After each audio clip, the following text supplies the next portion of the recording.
Okay. Hmm.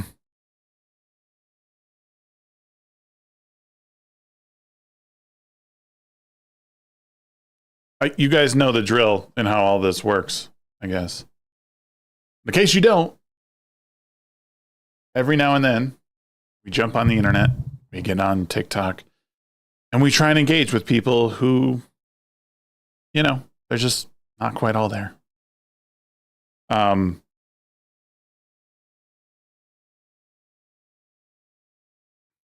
Noise.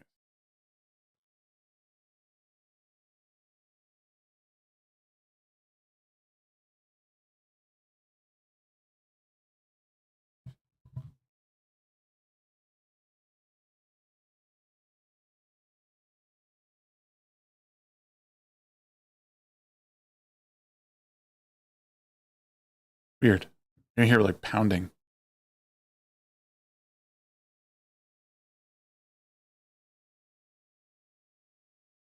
Hold on one second, guys. Give me 1 second. I'll be right back.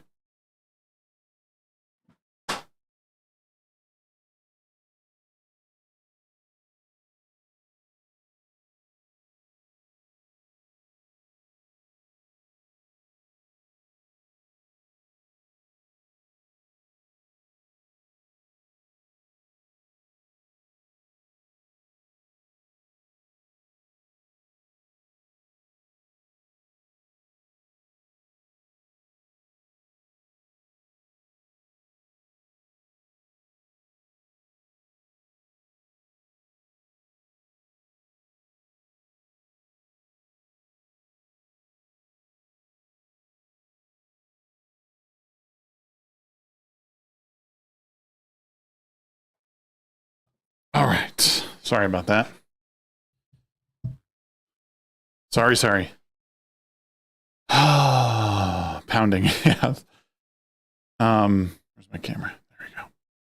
All right, let's listen to what these people have to say. I posted this picture on Twitter the other day. The subject matter is no one has the right to use someone else's internal organs in order to survive. When that Patrick was up, yeah, I was trying to. Well, I have a baby. He's 3 months, and I was trying to explain that, like, that there's the risks that pregnancy and birth do entail, because I'm 14 weeks postpartum, and I'm still suffering from blood pressure issues from pregnancy. Yep. And I had to go out of work. Not to mention, I had to work until I basically gave birth. You have no maternal leave. You have no guaranteed maternity leave in this country. You don't even have guaranteed health care after your child is grown. Yeah. And it's like, what? Excuse me, you could have permanent health conditions from being pregnant for the rest of your life. Not just once it's not like, oh, my child turned 18, miracles, my body is healed. That's not how that works. Yeah. And I was supposed to have an abortion with him. I found out I was pregnant after 5 years of. Is the volume okay? Can you hear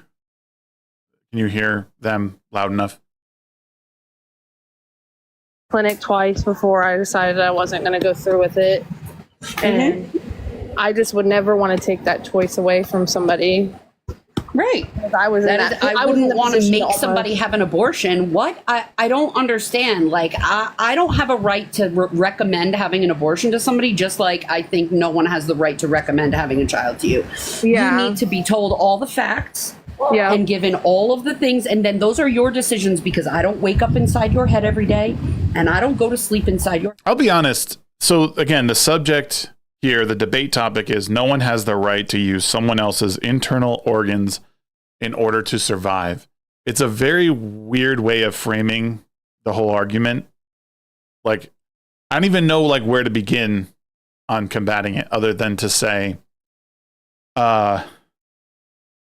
like it's a hard way to approach it, because they're like, no, reducing it to that, right? Reducing it down to,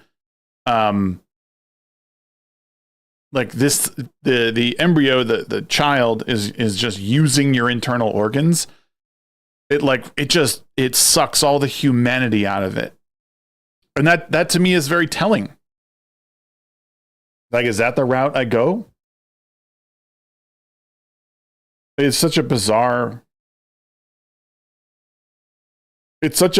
framing of the argument, in my opinion. Right? I mean, am I wrong? That men should have sex with women and think about if it were them gonna be inhabited, but they're not going to, because it's never going to be them. Whoa, you can't assume that, bitch. Ask to say you should behave as if it's you when it's never going to be you. That's an unreasonable ask for me to ask men to do that. It is. It's not reasonable. No, it's not. It's not a reasonable expectation. It's not. I think it's reasonable. I can't say I would be able to do it. I don't walk around be able to understand what it's like to have a ding-a-ling all the days. Yeah. It's a weird thing to say. I couldn't do that. You know what I mean? No matter how hard I'd like to try, to understand what it's like to be inside somebody else's body, I can't do that. Yeah. Yeah, I personally love the idea there of when people say grow a pair. Like, those of us who have had boys, we did grow We a literally pair. grew up here. Yep. Yeah. Hold on. I did tell Neva that Neva could come up, which is really funny because I used to work for a woman named Neva. It's so funny. Maybe it's that woman. Oh, hello. Hi, Neva. How are you? I'm good. How are you?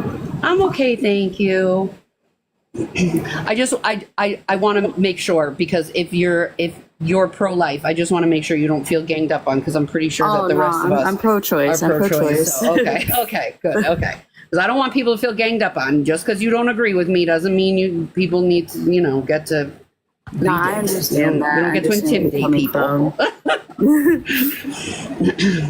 So. But this is a crazy thing to me. I don't understand why people think that other people has control of the inside of anybody else. Yes, I agree. I feel like it definitely takes someone who has gone through it to make a choice. I just think it's a bizarre framing of the argument. It's so bizarre. It's dehumanizing. It's dehumanizing. I requested to be a part of this live, but it's like it's 6 pro-lifers, pro-choice would be 6 versus me. We'll see. Yeah. When I asked at 23 to be sterilized for the first time, I had been thinking about it for years. Yeah, exactly. What? I was even willing to go to the psychologist to let them know I really knew what I wanted. You know what I mean? Like, I really mean this. Like, for very many good reasons. I don't want to do this to myself ever. And I was willing to do that. And I had 2 doctors deny me, one at 23, one at 27, and then again at 33 when they were going in there anyway. That is no. I was just going to say that too. Wait, does she not even have kids? They were going in sterilized there anyway. When you don't want children. Yeah. You don't and want I understood it's a permanent body change, and you would want to know that thanks, Mephisto. am making, Mephisto, I appreciate you, bud. I know this drives you nuts, but I appreciate your like.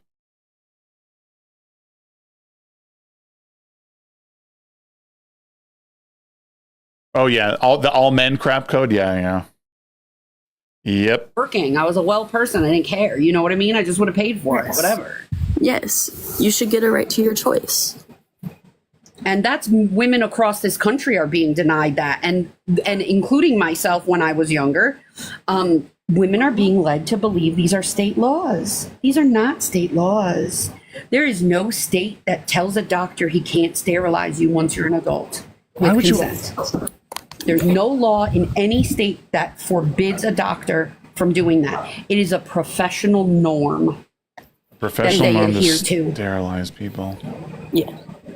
So you just have to find the right doctor sometimes. If I had known that when I was younger, I would have called around. I would have called hundreds of other doctors. Well, that's definitely nice to know because I'm younger and I've never gone through such a thing. Yes. So thank you for informing me. It is not illegal. And it's good to tell your friends who might ever want to have something like that done. Maybe their family has a high history of cancer and they don't want to, whatever. Yes. Yeah, it's not illegal. Don't let any doctor ever mislead you into thinking, because they didn't tell me it was illegal, right? They just said, we can't. All they said was, we can't, which leads me to believe you legally cannot do that. Yeah. It also could mean and like this is what women are led to believe, and they really just led want me to believe that. Yeah, And Like there's, this is a stretch. I work in construction. There's plenty of stuff that I could do, but I won't do it because there is a very large danger in what may occur if I do work that's not properly done. Does that make sense? Like some doctors, like, yes, they have the ability to do X, Y, or Z, but morally and ethically, they might not believe in that. And they don't want to do it. I don't know why that's hard to understand. Just like this debate. In the chat, and then you came up here, and I'm so sorry. I get very sidetracked easily. I'm so sorry. No, this is your live. Don't apologize. I love listening. How are you doing today? I am good. It's been an emotional day. It's nice to find lives where people are talking about real experiences and aren't being shamed. Yep. We all go through things. Yep. Shame. Just like I wouldn't want someone to go through an abortion they don't want to go through. Like, I wouldn't want you to pick to do that if that's not something you want to do. Like, what? Yeah, for sure. I don't want that for anybody. So I am on military insurance, and they are very strict about what they allow. Government fund and all that stuff. So I've had a very traumatic birth. I've had a lot of bad things happen. I miscarried in 2010 at 9 weeks. My son at 16 weeks was diagnosed with a terminal illness, and he only had a 10% survival rate. He was most likely going to pass in my womb. They gave me the option to be induced and have him and be able to spend a little time with him or let him pass in my womb. So I decided to have him and hold him at 16 weeks, and the amount of hate that I get for that. Things that never happened for 1,000. No one's giving you hate for stopping a birth that was going to end in death anyway. Like if a doctor, like that story, totally okay with that. Now, if a lawmaker is against something like that, that's on them. No rational person is giving you shit for that situation. It's fucking bullshit. It never happened. She's up here talking about it for fucking points. That's it. Oh, you're so strong. Oh my, fuck those people. You're so right, girl. Go. Feel comfortable? Yeah. I had somebody up here the other day, yesterday or the day before actually, who is a funeral coordinator. She helps people through the grieving process and get their stuff together and in order and whatnot, and inform them of all of their rights and whatever. And she said, we can't accept fetal demise at the crematorium because they don't have a birth certificate, so they're not a person and we can't cremate them. Yeah, I fought. Good. I just wonder how you handled that. If they were somehow able to make, that's horrible. That's absolutely horrendous. I wish I could rewind this. Absolutely horrendous. Someone denied the fetal service. Again, who's doing that? Like this is like it's a trust me bro story. I don't believe people are like shooing mothers away because this unfortunate situation. I just don't. If it's true, it's awful. Baby. What? Insane. That's crazy. Yeah. No one should be able to do that to men. Yeah. It's not the same severity, but it's still not right.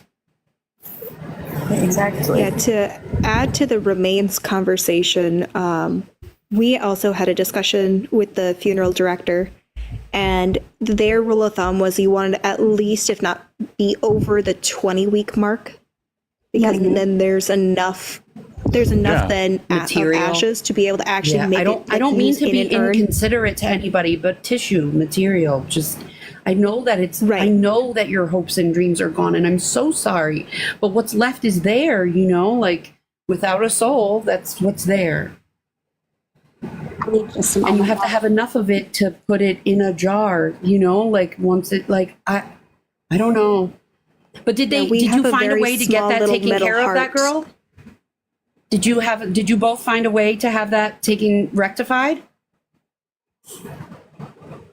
I know for me, I did have a birth certificate as well as a death certificate because she was alive for an hour. Okay. So they did They did give us the birth certificate, so it was very easy for us. Okay.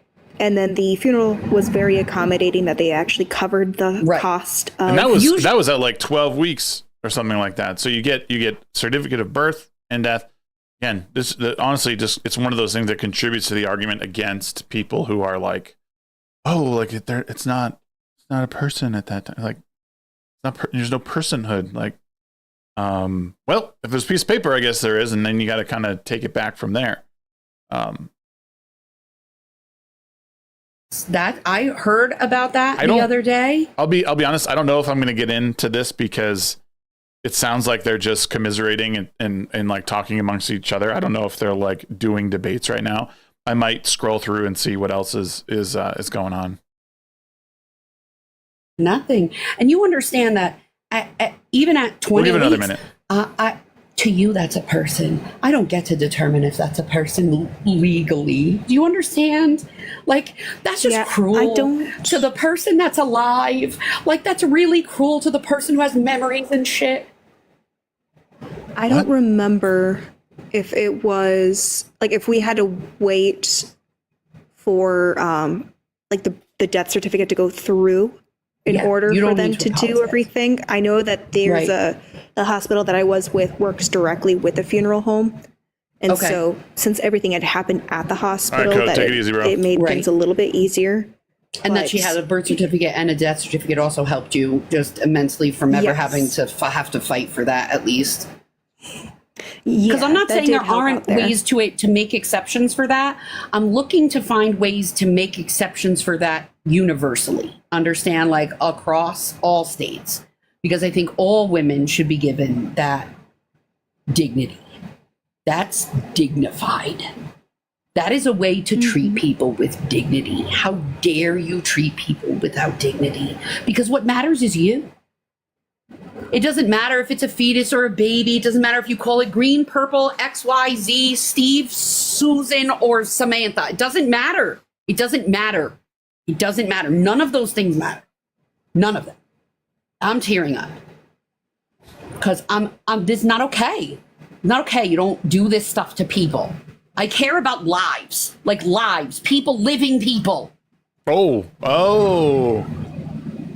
Who are you to determine? I'm here. I just wanted to say it wasn't you or anything you said or anything anyone said. No, I didn't mean to. I didn't mean to bring up anything specifically traumatic for you or anything like that. I would not intentionally be insensitive. No, not at all. So I did have to fight to have it done. Luckily, my sister-in-law works in a hospital, so she was able to help me. So I was. Did they have to provide you with a birth certificate? Did they wind up having to provide you with a certificate of something in order for the funeral home to receive them? Yes. Yeah, they did. Yes. They're not. I don't know what they're doing, but they're just doing Okay, so thoughts on Biden dropping out for both of you and Kamala replacing him. And I see that Echo is obviously, a supporter of Kamala Harris in this race. I just want to get opinions. This is what this is all about. I'm going to hear where everyone's coming from. Great. That's what we're here for. Echo, do you want to go first? Yeah, I support her. I've always said we need upper term limits for presidents. I believe it should be based on the federal retirement age. I believe that's like 60, 65 at this point. Y'all, I'm not helping. I already had a violation, so I really need us to keep. I'm looking for a new. I locked her away and didn't let her Looking for a new one. Welcome back. How we doing? Hot, hotter than wood. And I can't believe that you would even utilize that as an entertainment piece and not as something that's dangerous to America. Because hey, I can admit I was wrong. I'm sorry, Freddie. Appreciate you. Dude, TikTok is wild, bro. There's so many weird fucking people on here.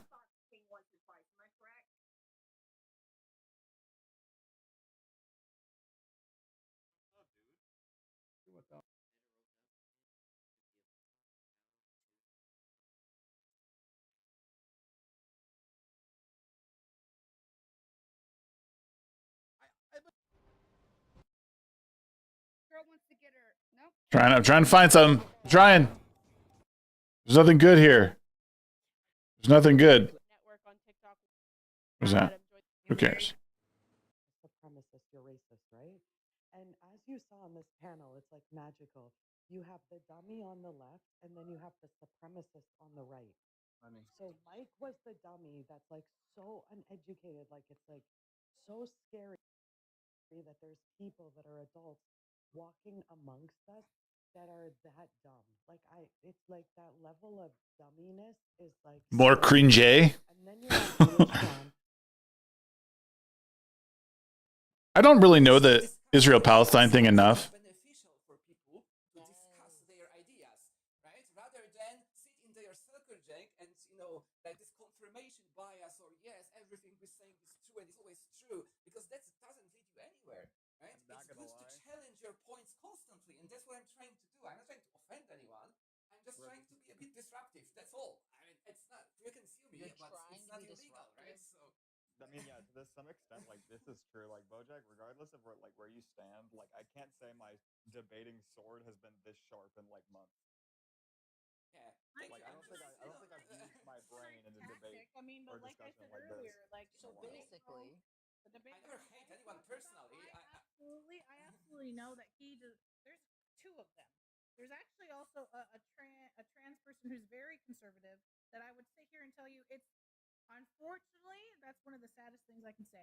It's TikTok is why they're conservative now, because in the beginning they were not conservative. So actually they're conservative. So actually they don't like me because when I go up there I call them out every fucking time and say, but this wasn't your mindset like when I first met you.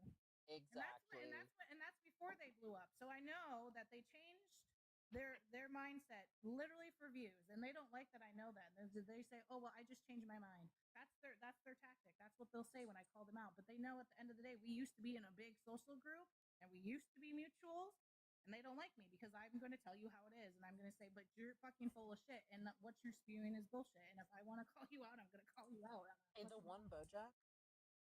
Yeah, go ahead. Why are you homophobic? I'm not, and you see, what people, that's the problem with people. When you argue with people or debate or discuss or whatever, people always take your points personally. And I'm not, I'm never debating a person. I'm never debating a person. No, that's incorrect. You see, this is fundamentally disagree with you. I'm debating an argument, not a person, right? I don't know you. To be honest, and this is going to sound harsh, but it's the reality of the fact that I don't know shit about you, right? I'm debating a box on the screen, and I would love to get to know you better, and I care about you as a person because I know you are a person. If you care about me as a person, why I would love to get to know you, but but the means of discussion that we are at right now, which is fucking TikTok, doesn't allow me to get to know you better in order to actually address your points in relation to what person you are. So the only option that I will not consider what person What's up, you Weasel? are, unfortunately, but just focus on your point, on what you're saying, rather than who you are. Because I don't know who you are, and I will never learn who you are through TikTok. Come on! This is not possible. Okay, so the only option I'm left with is to focus on what you're saying rather than who you are.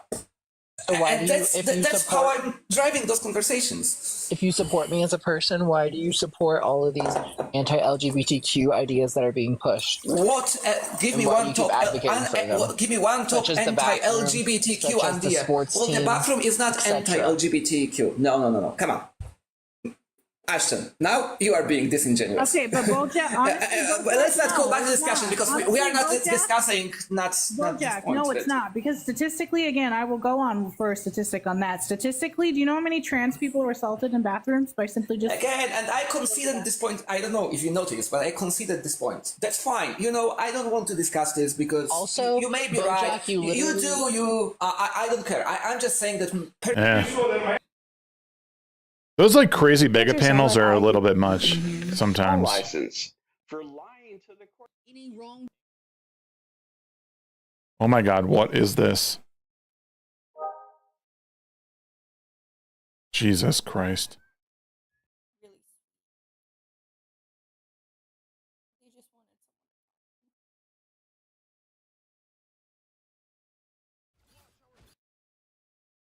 I will give you the And the Lord Kamala sucks. That was the debate topic. I love it. I'm sorry. I'm trying to find something good. So they are. I can prove to you that they have been charging people and apprehending people at the border, even under Mayorka's.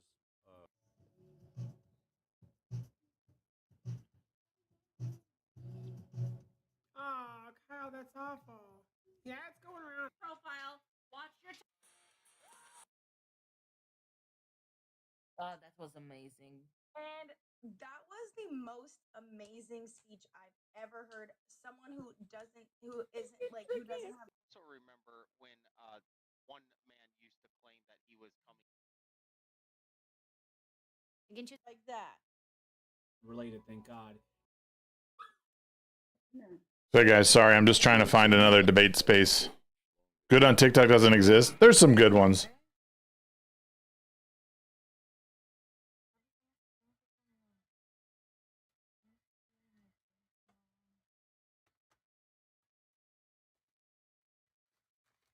What's this lady doing? Uh-huh. He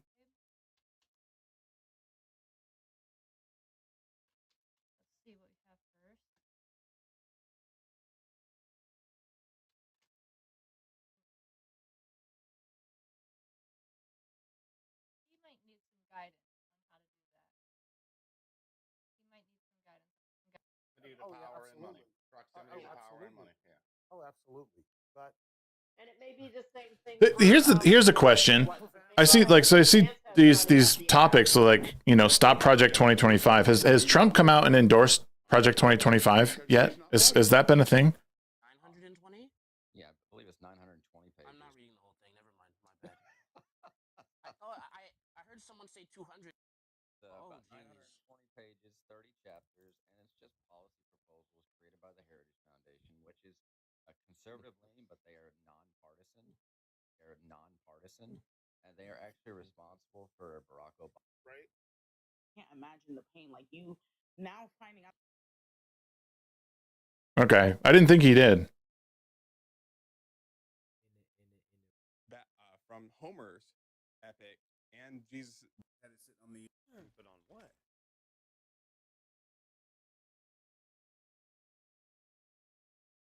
Why do white people commit the most crimes? Stop. Knew what I There used to be good debates on here. There's none anymore. He has no association with it. They're just trying to attach it to him to rally. Yeah. Okay. I didn't think so. It sounded like the people who made it were like former cabinet members, or one of them's like former cabinet member of his. But like, yeah. I have never put my hand on a woman, never will. And anybody that thinks that's okay and that makes them a man, I'm sorry, they're terribly freaking wrong. Yeah, agree. I mean, Men need to know their place. That's the topic. In the military for almost 10 years. And it's good.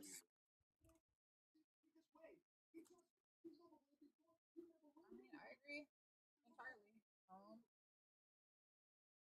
Nobody should put any. So I guess in regards to a man should never put their hands on a woman. Okay, that's pretty basic knowledge of how we were raised. I mean, I was born in '92, so that's pretty basic knowledge, right? Mm-hmm. But what are your guys' opinions in regards to if a woman does vice versa? Should a man protect himself, or should he get? I mean, I've been in that situation. I just took it. Like I said, I've never raised my hand to a woman, regardless of whatever would to happen. But I mean, that's just my character, who I am. Hang on, honey. Men have the absolute right to defend themselves, but For Soulfly 1974 in the chat, the man being abusive. I don't know if you just popped in or if you saw it. There was a woman in here talking about how her sister was being abused by her partner. And that's where the conversation has kind of led, and that's what my husband is talking about. I would say personally, for me, it's solely dependent on the situation. In most cases, I think most men can just easily walk away and just kind of leave it behind. Or whatever the case is, I think that's like the go-to option. You know, in a situation where literally you might be in a life-threatening kind of situation, by all means, treat her like a man. You know what I mean? Because it's. I might. My freshman year into my senior year, you know. So if he could. This guy's using that honest is a property. I think I see the brother Grayline in the building. Aiden with. Oh, okay. Yeah. Like hike. I met her out here. She like that Drake album sound way better out here. I know. Turns to the nurse and goes, "Am I in heaven?" Nurse goes, "No, we're just passing the children's ward." What up, y'all? Everybody tapping. Like, I think that. What's up? I'm still on the debate me, bro. Insulted you. I suck at these. I'm trying to find one that's like halfway decent, but they're all either full or it's all games. Or they're just sitting there like doing arts and crafts or something. Like, these are very weird. Like, I'm not used to seeing these like kind of crappy debates. I have a question. Can I do something? Which sucks because I thought we'd be able to find something. I thought we'd find something easily on here. It's really nice for terrible and still went live. Yeah. I had like a bad gallbladder attack and then I've had like my ear has been bothering me. In fact, I'm thinking about doing a telehealth. The eagle. An eagle? Yeah. My niggas, they 124 people in here who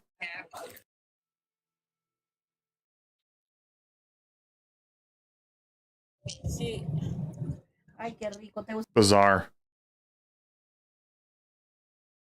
I mean, it's.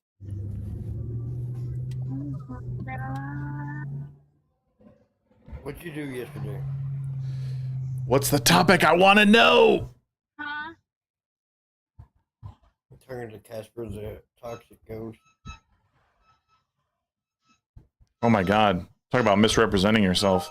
I don't know what to do. Thank you, bro. Appreciate Yeah. No, we have a This app just has so many. Ooh. We're gonna try this topic. I don't have a lot of resources on it yet. I found Parents are not entitled to know their kids' sexuality and or identity. probably find some resources. What? Sources, I guess, on these things as I go with this topic because I don't know how it's gonna go yet, and I very much just wing shit. So,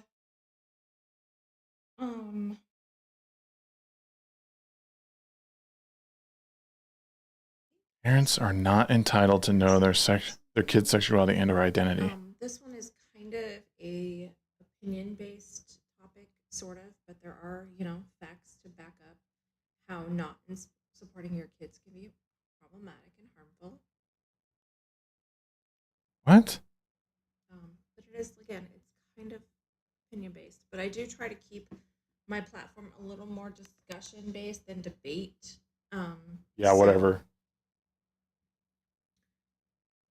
I'm just winging it. I've watched this creator a lot, and they are anything but that. I was gonna go live a while ago, and I was falling asleep, and then I finally got a little bit of energy. So I'm like, all right, I'm here. I had other shit to do, but I really didn't feel like doing it. I feel sleepy. Hi. Yeah, I'm kind of confused by, not confused by this, but it's a very odd.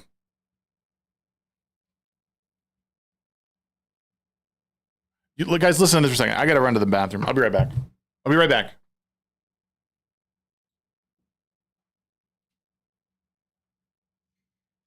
lot of the sources I can find on this topic show like the positive benefits of supporting kids within the community. And I haven't really found like sources on the negatives as much. Like what happens if you don't support them. So I need to find like sources on that. So if anybody has sources on that, please let me know.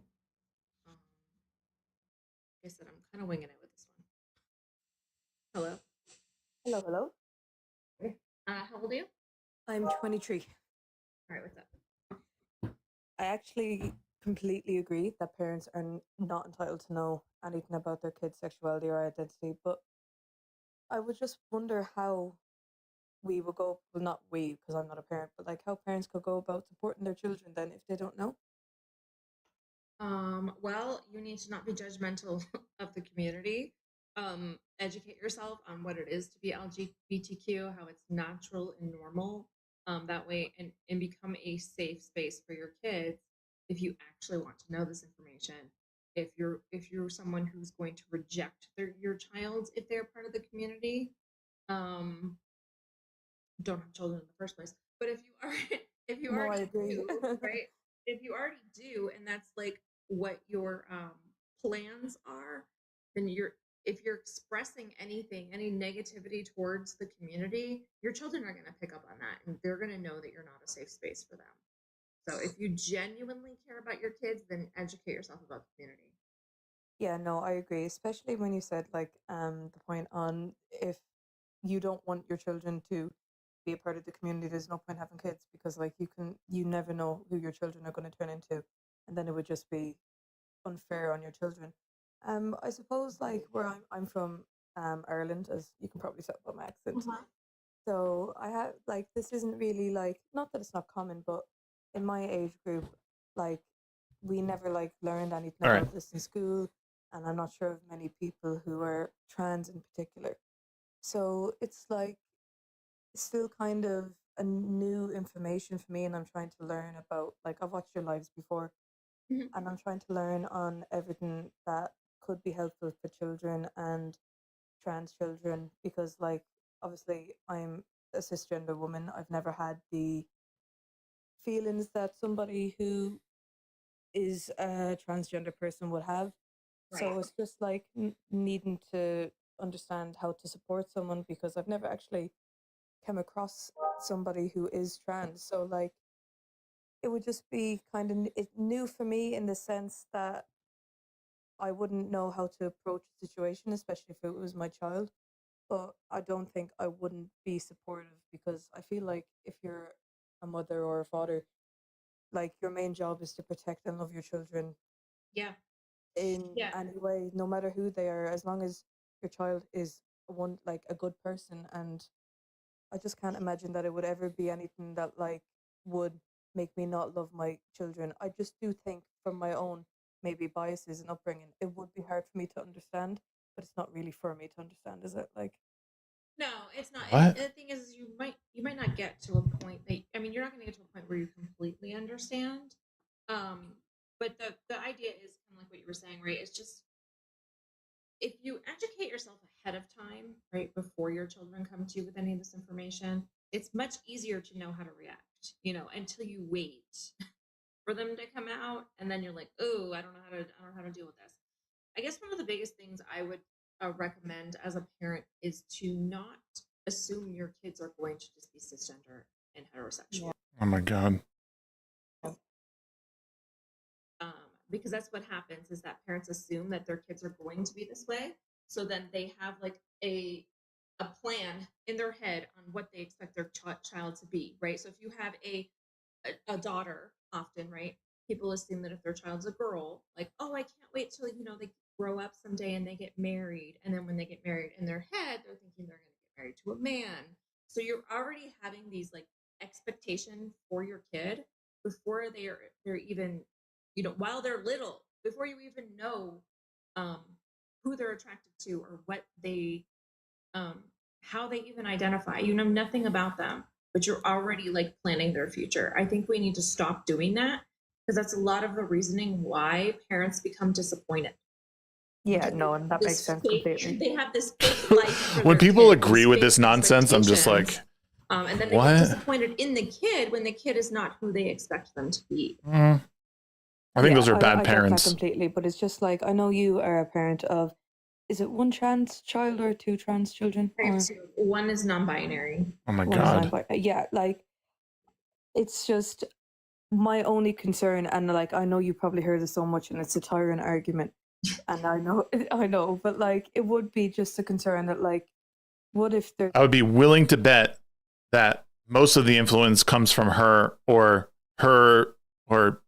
this person's lack of parenting would likely be the cause of it. I mean, I think there's definitely cases where kids are for sure, like, you know, they have gender dysphoria, but I think a lot of in her cases, she sounds like someone who's like pushing that, like, oh, this is an option. If I did support them and then they realized that they were cisgender or whatever, it would be like, it's just very, you know, worrying that like, I get it, but there's no negative on supporting them though.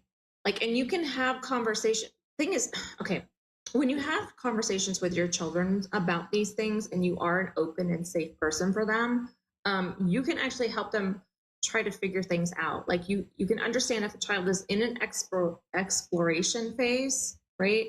Which that can be a phase where you're trying to figure out, it's not really a phase, but you're trying to figure out what exactly, what label or what adjectives actually describe you, right? Describe your sexuality or describe your identity. That's the phase that kids can sometimes go through. But what you should be doing is supporting them in that process. Trying to discourage it or tell them. A lot of times I disagree with this. I you know, there's a fair amount of there's a fair amount that needs to be done with children as far as like challenging them. It's not all about parenting is not all about affirmations. It's not all about like telling your kids, oh, you're so right. Oh my God. Like, yes, like that is not, unfortunately, that's not everything. There's a lot that goes into parenting that is hands off and that is also hands on, but you need to challenge like what they're doing. Like, are you sure you mean that? Like that's pretty extreme. And sometimes it is like little phases, like kids need to experiment with things, but it's not just all about affirm. But parents need to understand and know their children and understand who they are. The hell? I hate that. Like I'm literally midstream, haven't logged out of YouTube, and all of a sudden it says we got to verify who you are. Like what? Thanks for that.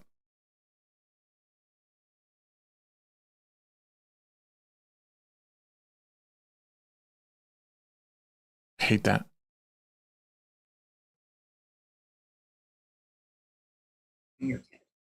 Yeah, no, I get that. And like I've heard you say before that being transgender, you don't actually need to like take any medication. Yeah, exactly. Or you don't have to exactly change Charlie. anything about yourself. But that I guess that kind of confuses me a bit, because when I was growing up and like, you know, the early years of kind of like LGBT YouTube and things like that, Sure. all like kind of trans individuals were people who were quote unquote transitioning. So like for this to be, I understand it's just an incongruence between your sex and your gender, but I can't really wrap my head around the fact that like maybe people don't need to have gender dysphoria to be trans, because what would make them trans then, if that makes any sense? And I'm not trying to be ignorant at all. So being trans, so the thing is a lot of people, that was something that we were taught when we were younger, that trans means transition, right? And that you're transitioning from one gender to another, or one sex to another. That's actually not what it is. It just means that your gender identity does not align with your sex, right? So you may not be a binary trans person. So like I said, you may not be someone who is male, like assigned male at birth, for example, and identifies as a woman.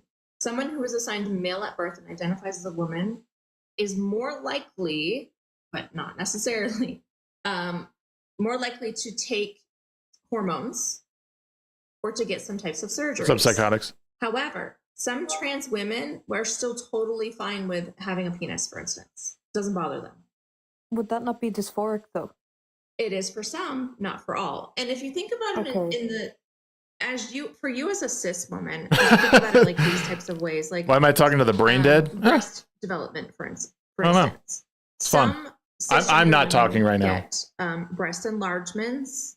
They get breast implants. That's the word. Yeah, these weird sort of like shifty definitions. Well, it can be, but it also can't be. Like, I don't know.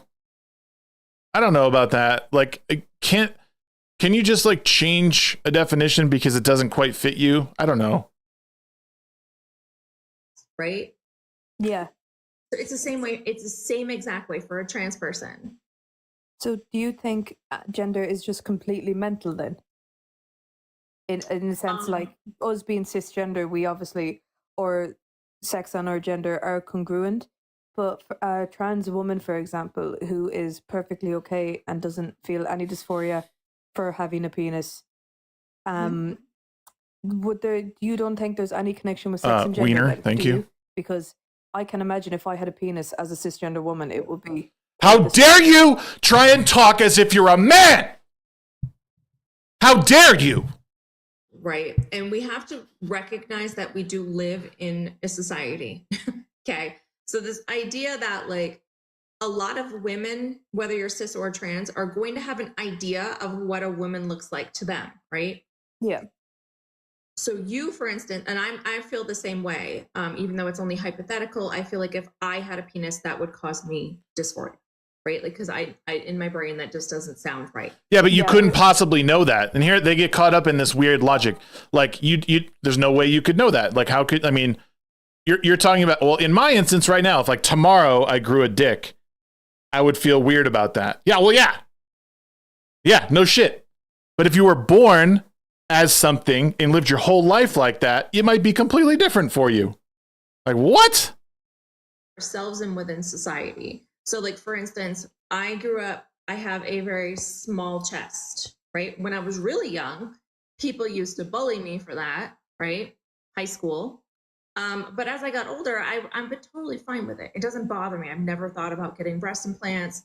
It doesn't bother me at all. Where other women, they may have an internal struggle with having smaller breasts, where it's causing distress. Sans titty. Right? Yeah, I get that. Because even as I was growing up, I'm probably a bit larger chested. And like having them develop. Go girl. Like, go girl. Age, I was like, oh my God, like, what is this? What is happening to my body?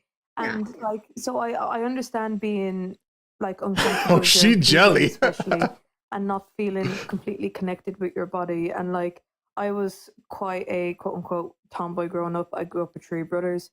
So it's like, I just like wonder if maybe back then, because not that I've ever questioned my gender, but like I maybe have felt a bit more typically masculine than feminine, especially when I was a child. But now as I've grown up, like, I just got my nails done today. Like, I love the proper, typical feminine kind of side of. Those are the types of things that we're talking about, though, when it comes to expression. Those are the types of things that can be influenced or can change over time, right? And those are things that can be phases. I went through the same thing as a child. I went through a masculine phase, right, where I wore like oversized clothing, like not girly. A lot of people do stuff, right? And now, as an adult, I enjoy like makeup and jewelry and all these things that are typically assigned with girls. That doesn't necessarily mean, it doesn't necessarily correlate with your identity, the way you express yourselves, the way that things like it's a part of it, though. Like, and this is the other weird thing. Like, from the things that I've heard and like looked at. There is absolutely, like, through cultures dating back 5,000 years, like boys play with more masculine toys that even as we know it now, girls play with more feminine toys, things that are more like as we associate now with like the feminine. Like this isn't something that was made up in the 20th century to somehow wrangle boys and girls. Like this has been going on for centuries, millennia, even.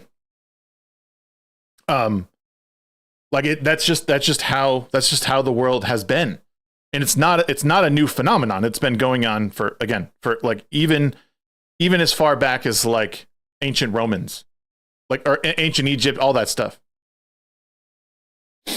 Like even if somebody called me a boy, I would feel quite dysphoric, or would I? Because I'd be like, I'm not a boy, I'm a girl. So I can understand and relate to, not relate, probably the wrong word, but I can understand how that could be very dysphoric for trans children. But it's just like I'm trying to get over my own biases and my own like judgment about the fact that trans children can know who they are and that they know their own identity. Yeah, we're first and foremost, what people don't realize, I think, is that first and foremost, like humans are animals. Like we are a part of the animal kingdom, and it's hard to make that distinction because we drive around in cars, we build giant skyscrapers, we have we sit online, we communicate over vast distances, much different than all the other like people in the animal kingdom. But we are part of the animal kingdom, and we are wired in a particular way. Now, can we change faster than those other things? Absolutely. I think that we are able to influence each other much quicker, but it doesn't mean that there's still stuff like innate within us that we can't take out. And these are like one of those things. Because I'm like that, and I'm trying to see it that other people can feel differently. So it's just learning that, and it is just learning the fact that, like, because I do think children can be not like, maybe influence isn't the correct word, but like, say if a child grows up in a household that is racist or whatever, they can sometimes get those beliefs as they grow up. Yeah.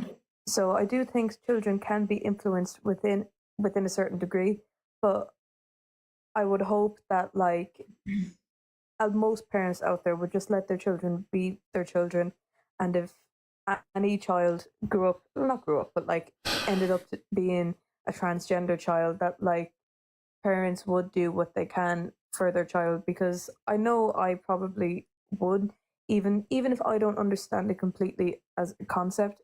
I don't think it is for me to understand. Yeah. Like, And it's why one of not? those things. It's another human thing that can be really harmful, right?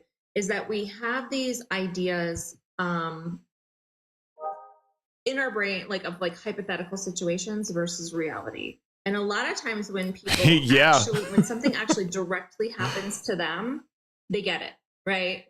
Like, oh, this is what they're talking about. So like that's how it is for me with a trans kid. Like I fully understand now like what it can be like for trans kids, because I've seen the struggles, right? I've seen what they go through. I've seen the process of gender affirming care. So for myself, it's easier for me to be like, okay, I get it, because I'm going through it. So I get that if you're not someone who is going through it or who has had a trans person in their lives or a transgender child in their life, that they're not going to understand what that actually looks like.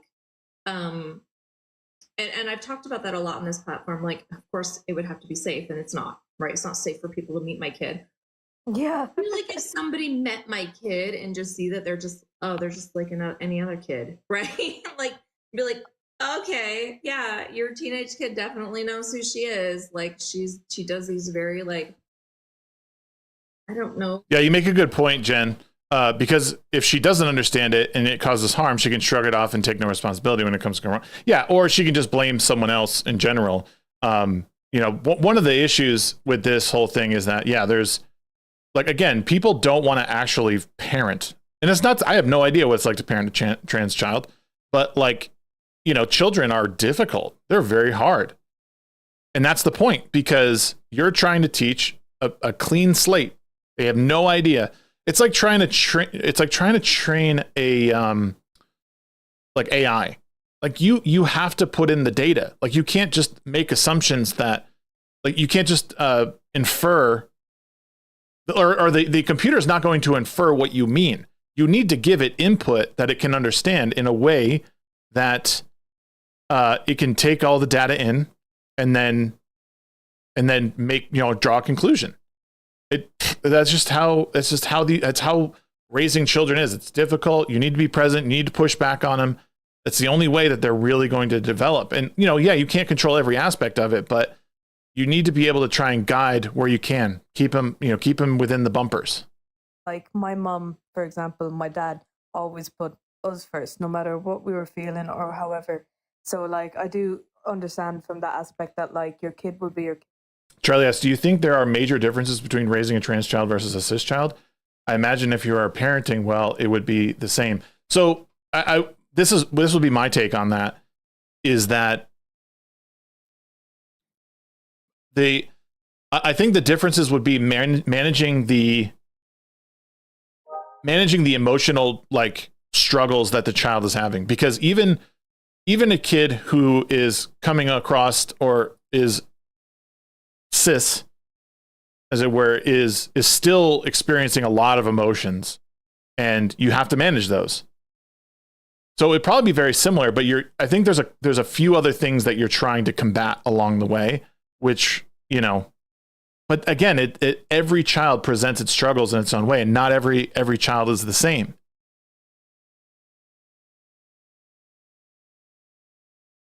But yeah, if you're doing a good job, if you're present in your child's life, it shouldn't be all that much different. That's what I think anyway. Is just all about education and having conversations, because as I said, because I don't have any people who are trans in my life, and I've never really met anybody who is trans, it's like these conversations and listening to these conversations can be quite helpful, because it doesn't matter how I feel, it doesn't matter how society views like heteronormative, and I can't say that word, but yeah, I can't say that word, but like I think these conversations, I can't say it because it's ridiculous. You go, girl. In high school, a fellow student tripped LSD and ran off a cliff. Holy shit. their womanhood and their woman experience is like something I can relate to. So it's just, I feel like it's just, for me, it's listening and actually listening to what people say. I feel like people don't listen to people enough. Like when Absolutely, yeah. when I watch your lives a lot, and a lot of guests come up and maybe they don't listen to your panel, or like they're not willing to learn. But even with my own biases and with my own like frame of mind, I feel like you should be very open-minded and you should be willing to learn anything that is new and that Sure, that's fair. can change your opinion. You on shouldn't things, just agree. You shouldn't just who are trans, and you could have friends and family members who are trans, and you actually just don't know, because you never know what life is going to bring. But Exactly. it's just the learning it, and I think it's unlearning everything that you're taught when you grow up about the quote unquote norms and things. And I feel like that is quite hard, but I feel like I'm doing okay so far. Yeah, I think so too. I mean, the thing is too, we have to recognize that we're all raised in like really similar societies right now where these things have not been normalized. Yeah. And I am hoping that like we will have some type of education in the future that will normalized. help people understand that It has been LGBT very community normalized, from the unfortunately. start. I mean, not Like, when unfortunately. they're It is really normalized. young, they're not going to have to unpack all this shit when they get older and try to get rid of these biases and try to be open-minded, because that's the part that's really hard. And when it starts to feel uncomfortable, It is, John. as human beings, we reject that information. Because this side, her side doesn't Yeah. listen either. In They just turn, reject. What it's doing is it's hurting society. This is what I realized, though. These discussions are not for they're not for this person who's hosting the live. They don't care. They don't care about they've made up their mind and they're not moving. They're not budging. That's why they do these. That's why they do these like really insane debates, is because they're digging their heels in. They know it brings in money. It brings people in, and that's what they do. I, on the other hand, and a lot of people in the audience are listening because they do want to hear people like this who are like, oh, I want to listen and get the point of view. You know, people who like, and it's not easy to sit there and be quiet and listen to what people are saying and try and gather like all their thoughts. It's not easy at all.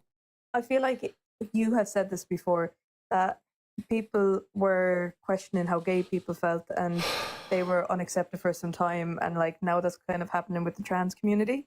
Yeah, because I feel like at a young age, Give me a quick learned second. Be about right back, guys. people 1 second. who are gay, and I was like, oh yeah, that's fine.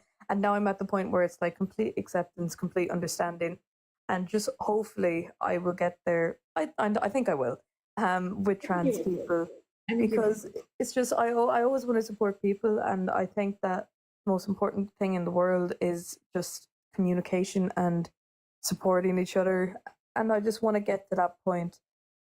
I just feel like it is quite hard to grasp now, but I don't think it will be forever. I agree. And there's a lot to learn, right? And I just want to add this one more thing, then I'll move on. But I would be lying if I said that I've never been like afraid of what my decisions are doing. You know, of course, especially from the start. Like initially, when my daughter first said she wanted to leave the house in a dress, I hesitated and I was like, "Are you sure?" You know what I mean? Because I'm like, but the neighbors already think you're a boy, right? They're gonna judge us, and then I'm like, okay, no. That's your internalized bigotry. Yeah. Support them. Yeah, because I understand completely how like an adult can be trans, but I think it's just with me where like your lives have helped a lot, like listening to your own experiences with your children, that like trans children clearly do exist, and it's just the getting over the fact that they aren't 18, which when I say it out loud sounds ridiculous. But it is, and that's the thing. Parents want their kids to be 18 so they're not responsible, right? Yeah. I don't want to be the one to support. Who's that? Who wants their kids to be 18 because they don't want to be responsible? Like really, like what an overgeneralization. Like, is that what you think of people who are like opposed to you, that we're just trying to shoo our children away? No, I love my child and I can't wait to take care of them forever. Now I want them to be independent and be off on their own. That's totally different than being like, shoo, get away. These people are insane. They don't like, again, they're all like coming from a place of emotion and trying to evoke emotion in other people so they get mad at others. Like that is what's going on. Oh, that's crazy. Go get a job or whatever. And these things harm the kids. What's that, MJ? Well, wait a minute. I still need economy support. I'm sorry that I just turned 18 and you no longer want to support me. But I still need your help. Yeah. So like it is a thing that like also so it's a two-way street here too with parents. Parents should be teaching their kids to be self-sufficient so that when they are 18, they can say goodbye, you're on your own, because now it's time to be an adult. If they're not ready, should you? Sure. I mean, I think you're their parent, so you should be getting your child ready to leave at 18. That's not to say you should put them on the street if they're not ready, but you know, again, this is a two-way street and there's a lot that goes into like where we need to be or where you should be at a certain point. People are going to make, some type of mistake if they support their kids. But the thing is, again, put your kid first. Listen to your kid. Because if they're not actually trans, they're going to discover that, right? Yeah, they're going sure. to just be confident that they're going to figure it out. Yeah. So many of these debate spaces have just been people stroking each other today, which has been really hard to get, can't get in. Surgery or anything like that, because you need to have a gender dysphoria diagnosis at that point, which means that you're having clinically significant symptoms that medical professionals are trained to diagnose. They're trained to pick up on. So if a child's not having that extreme distress, there's no need for medical intervention.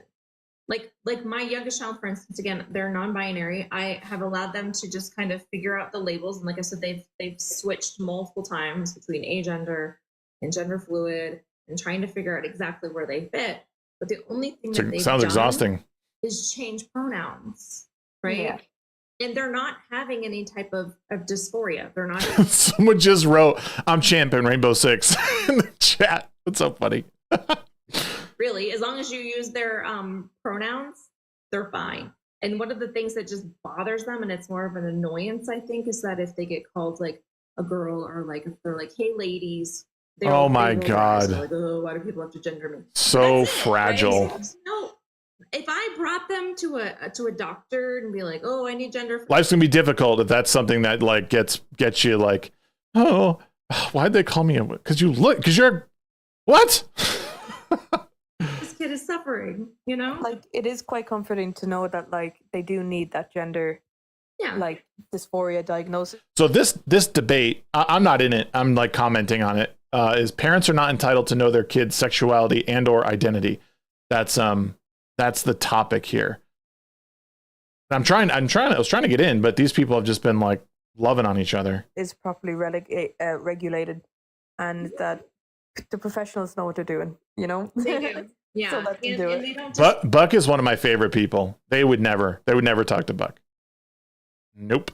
You talk to your kid's therapist.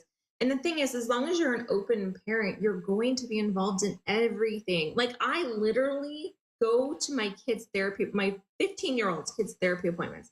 I am in every appointment. And I'm always like, Oh are you sure you my want to God. talk? Are you fucking serious? You can't even let your kid go to therapy on their own?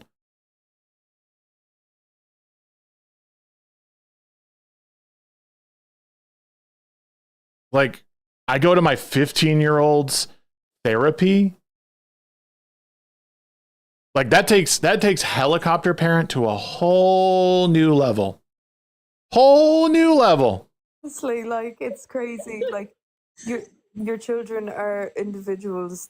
They have boundaries like every other human being, so they should be respected. They should be able to have secrets. They should be able to not share everything they think and feel with their parents. They are 100%. individual people. Yeah.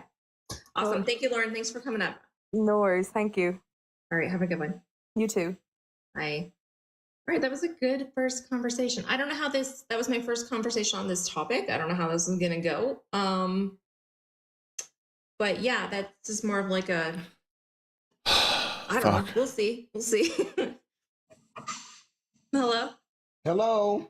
Hi, Listen, I tend to, first of all, I want to tell you, you're a very lovely lady. That's out of the way. I agree with you. I think kids should have their secrets. That just makes them kids. That's, you know. yeah, but that's. And I want to say one other thing. Okay. If your kid is trans, I feel, my opinion, that you should stick up with that kid. If that kid comes to you and say, hey, I'm trans, I want to do this and that, listen to them, work with them. I mean, I think in the long run, that'll come out better for both of you. Instead of, well, you wait until you get 18 so I don't have to deal with it. That's Yeah, no, horrible. I don't think anyone's saying that as a means to shoo their kids away, but A lot of times it's whatever. not to necessarily protect their kids at All that right. point. It's just because they don't want that reflection on themselves. They don't want to be the one to make the mistake and have people blame them for that. So they'd rather make the kid do it on their own when they're an adult, and that can absolutely harm your kid. Yeah, I tend to agree. Oh, thank you, Walter. Appreciate it. You too. Bye-bye. Bye. Bye. All right, 2 positive conversations with this background.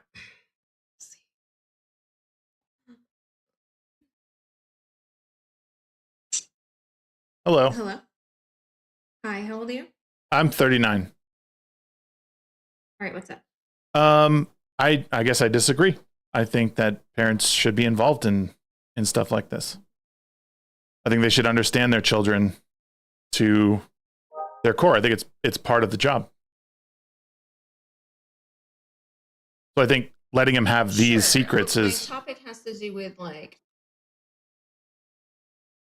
letting them. What if the child doesn't want to share that with their parents? Why do you feel like parents are entitled for that information? Well, why would they be afraid of sharing that anyway? I guess is the even deeper question. I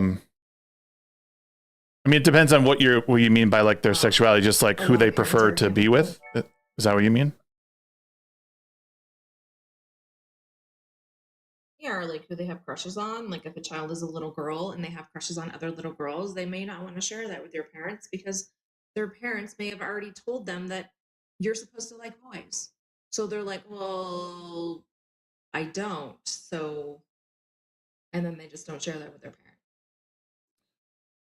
Well, I mean, this again, parents need to know who their kids are. So, like, if it comes down to like, it's a different discussion, I suppose. If they're afraid to tell their parents that, I mean, that's a different thing. Like, I'm not saying that kids should be afraid of their parents. That's not right. But parents need to be involved enough to where their kids do trust them to say these things. And I mean, I think every kid goes through a phase of not wanting to, they're just embarrassed about all that stuff. I know I was, at one point I didn't want to tell my mom or my dad that I had a crush on this girl. Sure, but that's not. Sure, but that's not reality, right? Like not all parents are going to become safe spaces. No, I don't think And they what need. is happening right now, which is part of what prompted my. Sorry, there's a delay. I don't know. It might be my phone. I apologize. Yeah, it seems really really delayed.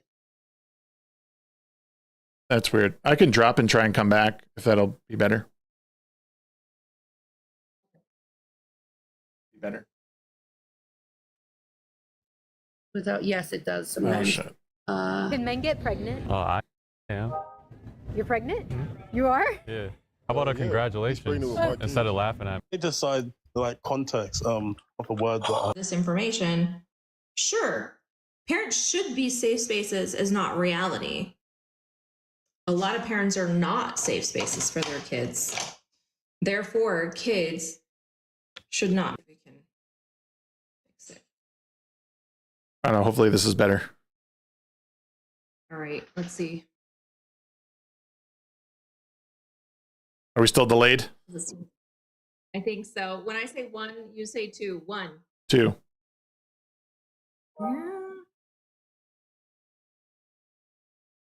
Yeah. It's too far. Yeah. It's too far. Too much of a delay. That's really hard to. I like the topic though. That's fine. Categories That's fine. This person is performing. What I will say is I think what the fuck is a safe space? That again is like it should parents be entitled to let's go back and really look at that again. Hold on. Live.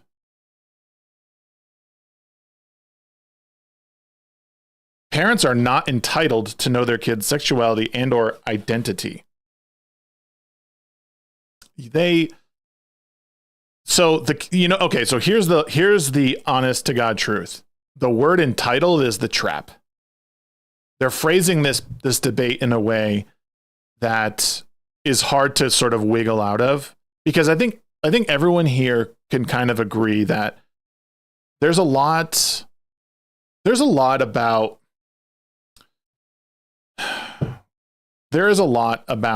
parenting that is not clear cut. I do think that parents should be approachable. I think that parents should be involved with their kids. The issue is that children will never always be like open to the discussion with their parents about stuff. Again, I was not always like, oh, hey mom, this is who I'm dating. Or, I was kind of scared about it, because it was just like a little bit of embarrassment because I didn't want to be like teased about it. Like, oh, Tom likes girl, boo. Like, it's silly stuff like that. Right.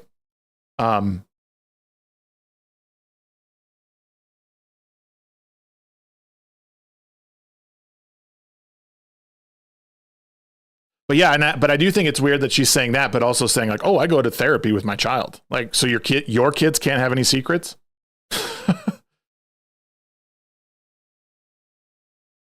Yeah, I know it's a weird debate topic. I don't know what that Weasel had said something about a new law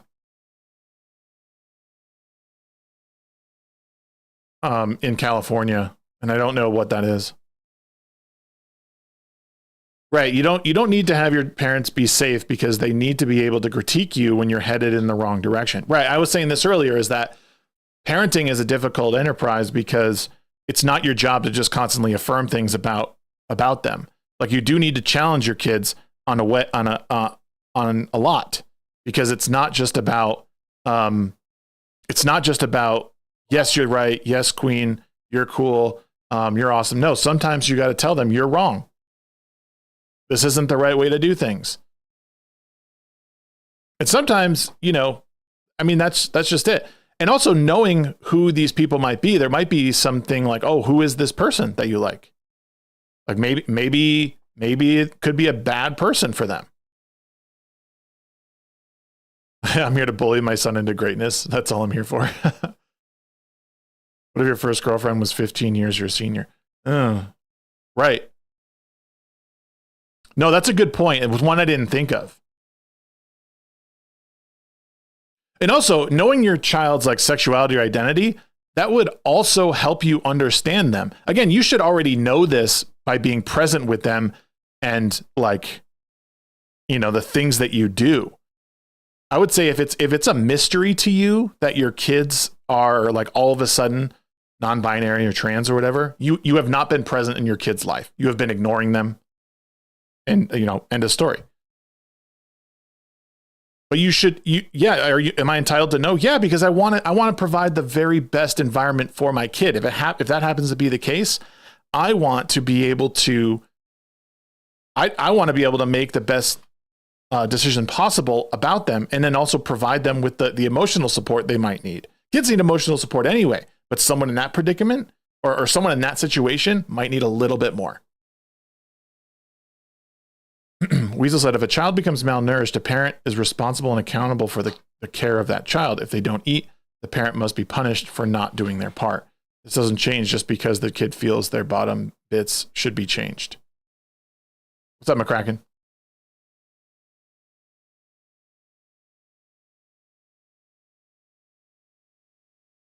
See if I can't find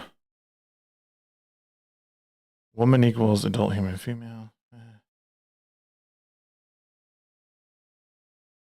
Why are pro-lifers obsessed with women's bodies? Ooh. No, not surprised you don't know how to do that. Hit the microphone button at the bottom. Okay. Yeah, so why do you think people should not have access to abortion? Why? Why did society become to the Stop situation? asking me questions and answer mine. No.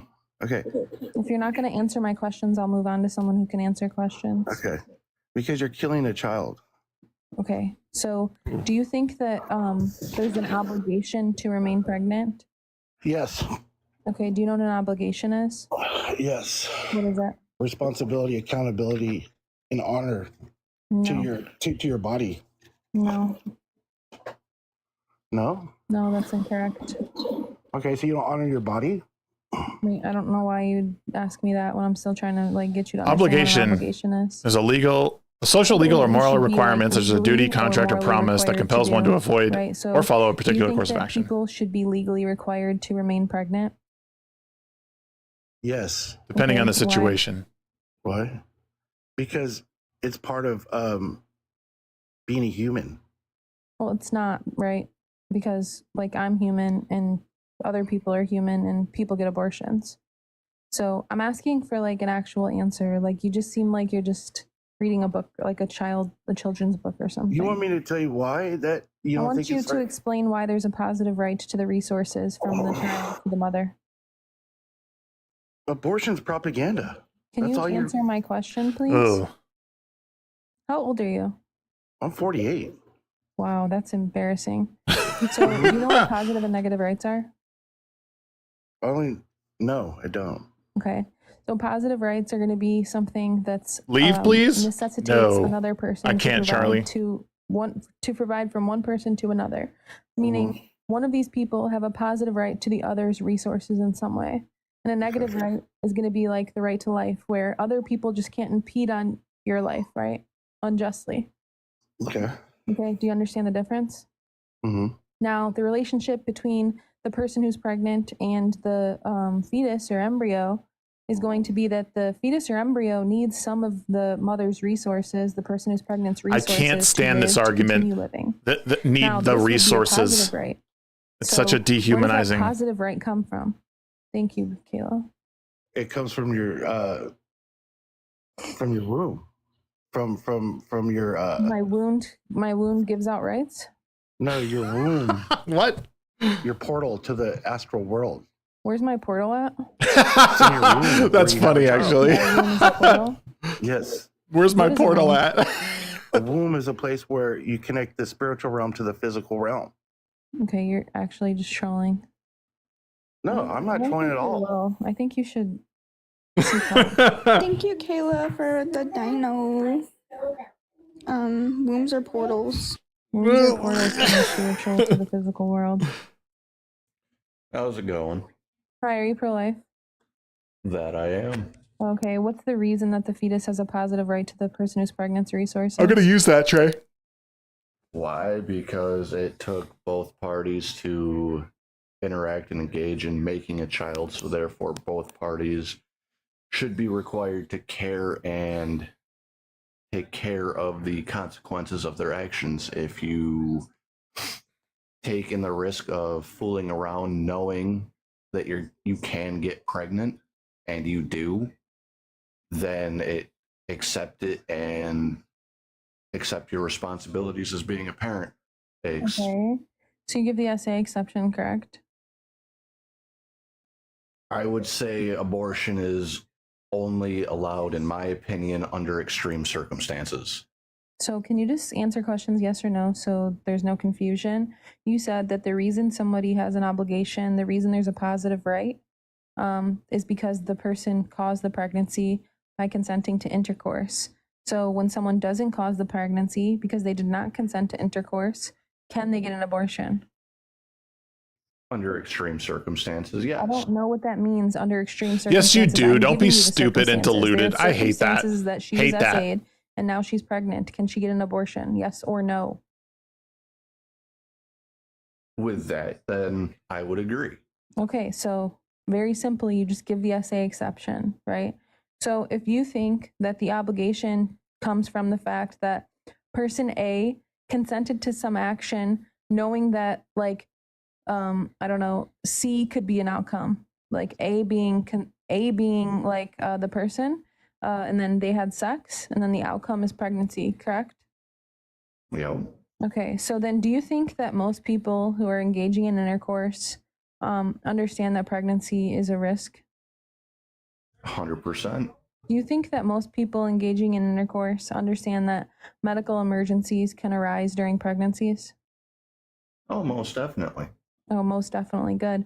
So when someone engages in intercourse consensually with knowledge of pregnancy and with knowledge that pregnancy could lead to medical emergencies. She's reading if off a somebody card. does do this and they end up being in a situation where they're pregnant and the doctor's telling them that this pregnancy is going to unalive them, why would you allow for a medical exception in that case?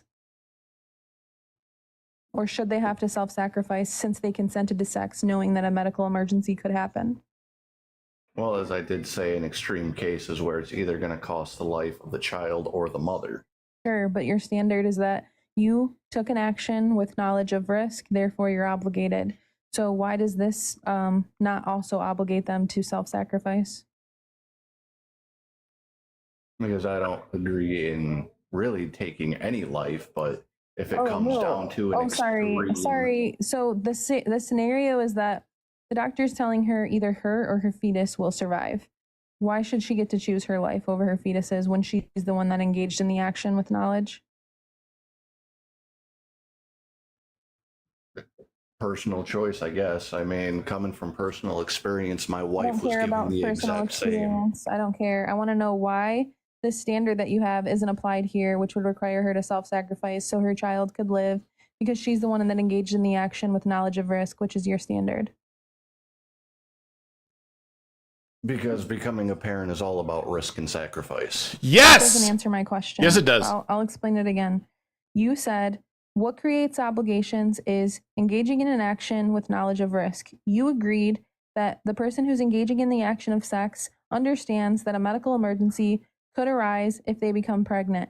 And you're saying even though they've done this, right, they shouldn't be able to save their own life. They should be able to unalive their child, right? They should be able to choose their life over their child's.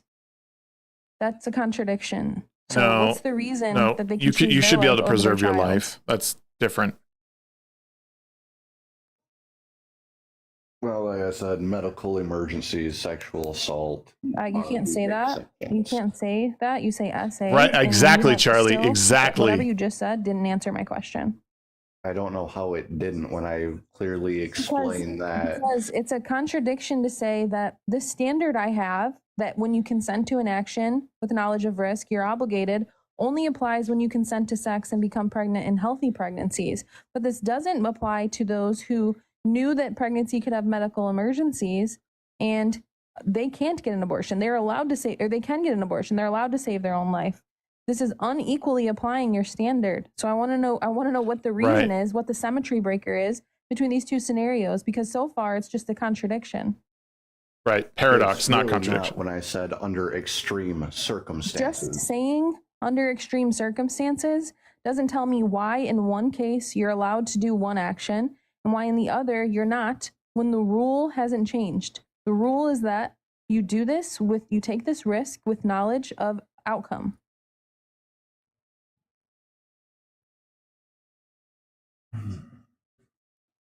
Well, I can obviously see no matter what I say, you're going to continue to rephrase the same thing when I've explained it. You Extreme haven't. circumstances, No, I'm sorry. the chance to save a Sorry. life without losing. Don't know why you're like avoiding, right? I'm not saying the same thing differently. I'm explaining it differently so that you can understand, because I don't think you're tracking, right? So again, why is it the case that she cannot have an abortion when she engaged in sex with the knowledge of pregnancy being a risk, but she can choose her own life over her child's in the case where a medical emergency happens, because the standard still applies that she had sex with knowledge of a medical emergency coming to fruition. So I want a symmetry breaker, and all the complaining, you can just leave it behind. So go ahead and tell me what the morally relevant distinction is between these two cases. And just saying extreme circumstances doesn't answer my question. Hit the microphone button to turn your mic on. Does life or death? I do not know why you're asking me questions when I'm waiting for an answer. Wow. I gave you an answer. You did not give me an answer, son. You said because son. it's extreme, right? Son. I understand that. That's just You did not true. give me an answer, That son. It's an extreme circumstance. That's what a reductio ad absurdum is we take these beliefs that we have, right? And we apply them to extreme scenarios to see if our beliefs either contradict themselves or if we're consistent and lead us to show the absurdities in each other's arguments. So go ahead and give me the symmetry breaker. Do not ask me a question. Do not give me descriptive truths. Just tell me why she's obligated in one scenario and she's not in the other. I should just start calling everybody son. So go ahead and answer, unmute. It's a pretty shitty person. Well, I mean, if you quit muting me, I wouldn't have to unmute. Well, I'm not going to let you talk unless you're answering my question. It's very easy to just tell me the answer. Life or death? There is your answer. How is that answering my question? Very simple. If it is an extreme medical emergency and the pregnancy has complications to where it's either going to cause the life of the mother or the life of the unborn child, then yes, under extreme circumstances, abortion should be allowed in order does to she save get a to life. choose? Look, do you not understand what I'm asking you? If the doctor is telling her that only one person can survive this, why does she get to unalive her child and not have to face the consequences when she's the one that engaged in the action? You're saying she can choose her life, even though she's the one that's obligated under your view. I don't know why she doesn't understand this. Why her and not the child? It's very simple. I mean, Why her and am not I the dense? child? It's a choice that the mother then would have to make. Why does she get to choose her life? Why is she not obligated since she took this action that meets your requirements to become obligated?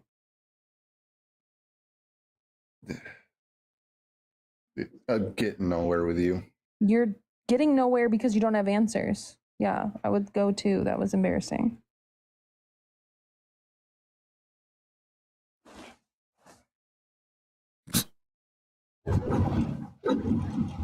You have to do something about your background noise. Are you in a car?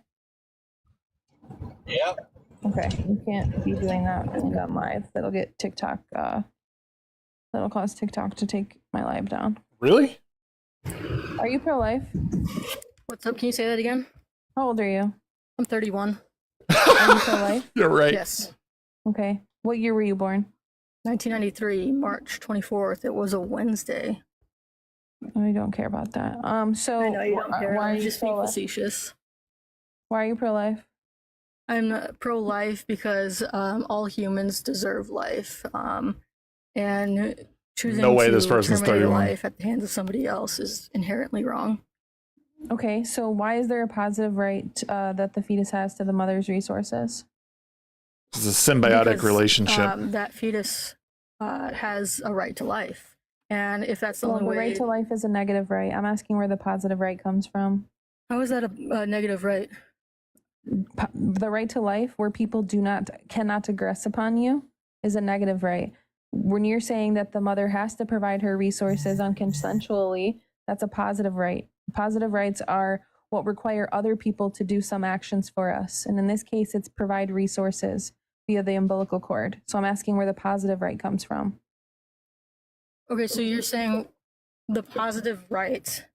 The positive right comes from the fact that the woman has the uterus and has the ability to carry the baby is really exceptional. It's really an awe-inspiring thing. And the fact that somebody doesn't want a pregnancy and they're allowed to terminate that pregnancy I think you for answered my selfish question, reasons. so I'm going to cut you off because the other things are just not going to answer my question. So you're saying simply because she has these resources that this fetus needs, she has to provide them. Right. If it was a man and that it was reversed, then it would be the man, obviously. But that's not how Okay, biology so works. if you need a blood transplant and I have the blood that matches yours, should I have to give them since hold on, I'm still talking, or you have an echo. Since I have some resources that you need and you'll die without them? No, because that doesn't involve creating life. That's just descriptive. That's just saving life. Wait, that's descriptive. I don't know what you mean by creating life. The fetus is Creating alive. life is when you have sex and Look, you're not gonna like cut me off. Wait till I'm done talking and then speak. Right? So I don't know Why what do you have to be so condescending. Because I am. If you don't like it, you can leave. I really don't care.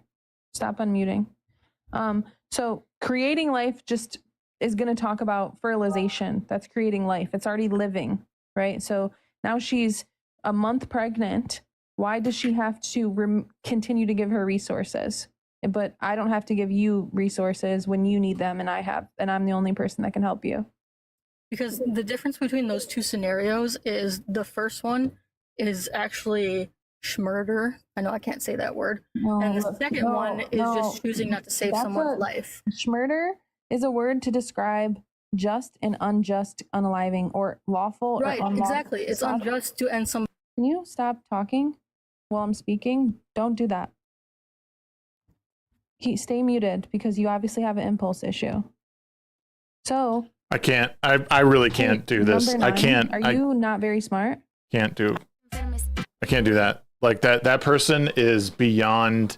Like there is some severe like cognitive dissonance happening. There is some insane narcissism happening. And I can't. There's no way I could. Like I'm good at what I do. I'm good at talking to people. There's no possible way that I could sit through that and not want to like lose myself.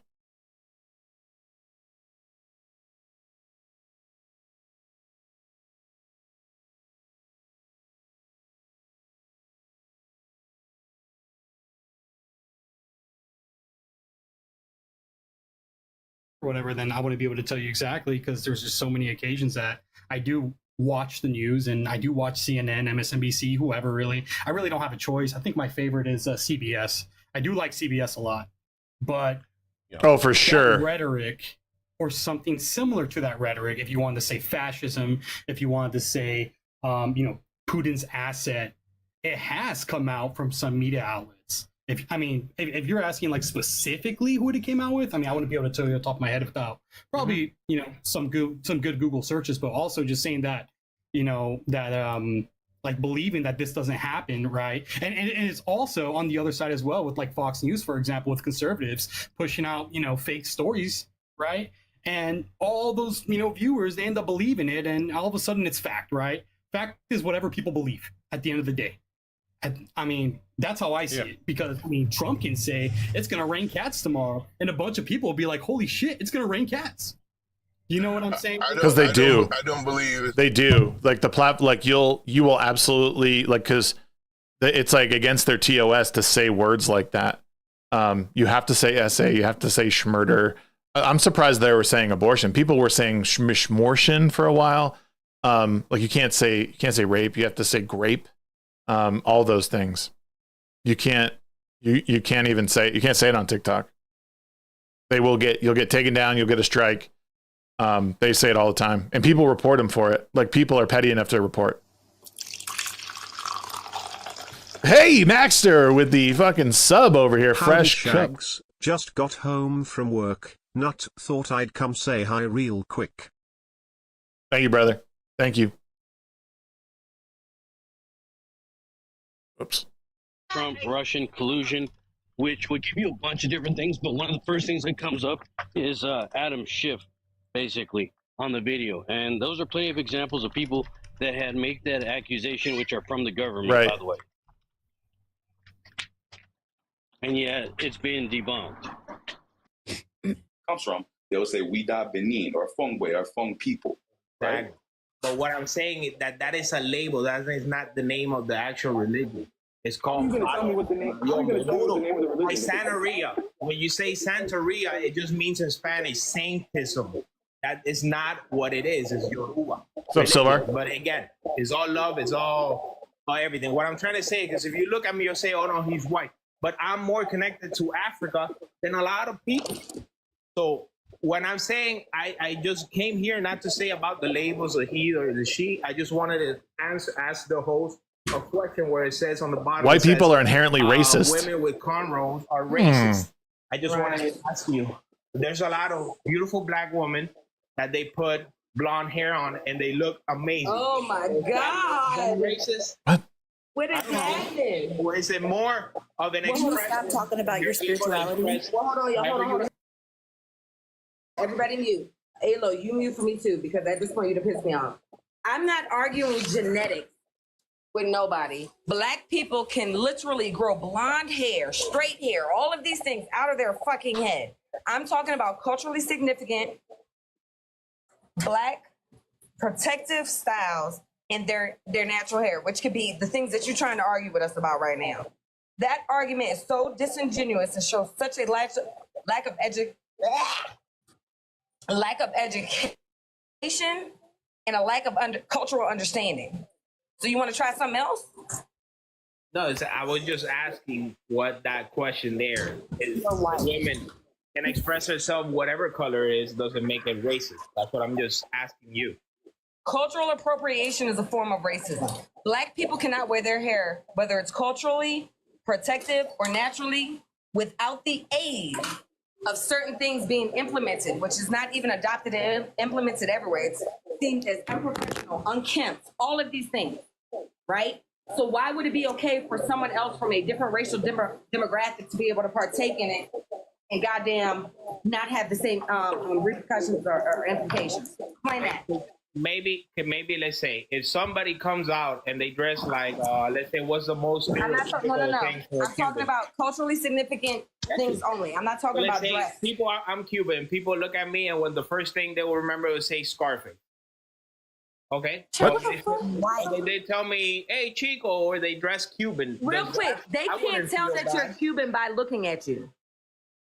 No? You can't tell one's ethnicity or nationality by looking at them. Yeah, I would have said that you look like a white man or Mexican or something. I would have been like Mexican is Mexican's not a race either. Yeah, I know, but he don't. But when looking at him, I wouldn't have thought Cuban. I would. The stupidity is starting to get to me. Mexico or something. Well, we can't even know. We can't. I'm not. I don't want to. No, I can't do this. On my line. What slur did I use? Well, weren't you calling me saying that I wasn't trans on my live the other day? That's not a slur. But you were saying that I wasn't trans. Refusing to give it the seat. Fired Russian did that 10 years before her, and so Rosa Parks. Russian, yeah, Rosa Parks. Ruby versus Rosa Parks. Their names get jumbled in my head sometimes. That's fair. And then also, you're good. It's the R. Yeah, and also Bayard Rustin organized the march.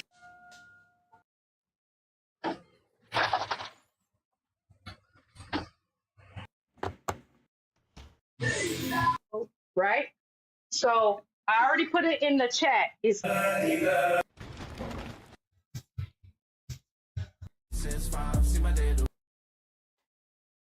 From you. So if you are Extremely dumb. You guys, this is a few text messages in the comment. today. Everybody, all inclusive, everything. I don't know. Sound weird. Kelas kalian aja. Start. Yeah. Start.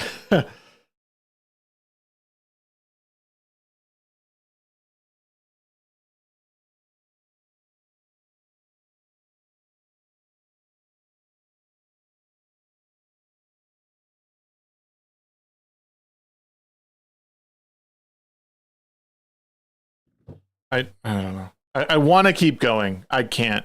I want to keep going, but I can't. There's no. It's so difficult to like watch. It's so difficult to like get into these things sometimes because, they're.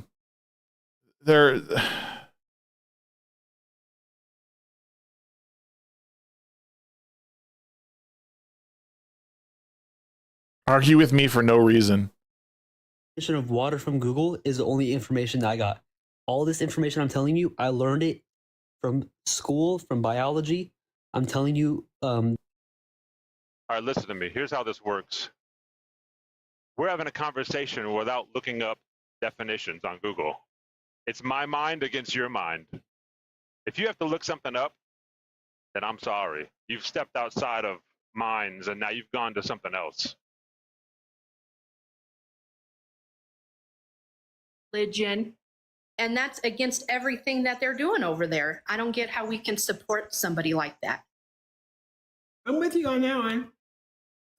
That's what always dumbfounds me. Everybody's always stating that. Hey, it's a common thing to say about the guy behind you. It's really common.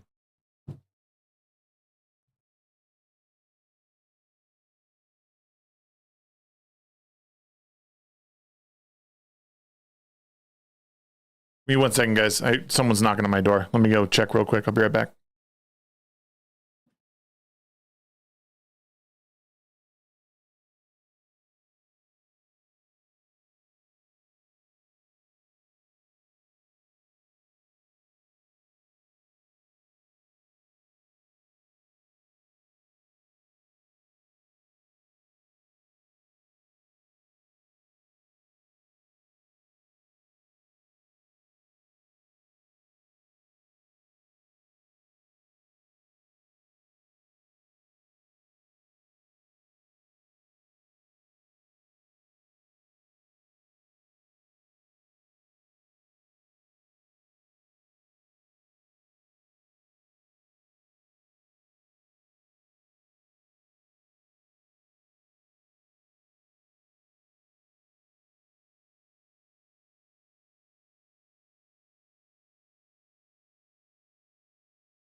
We should have never given everyone in the US access to the internet after raising them up in a society that told them they were special when they're not.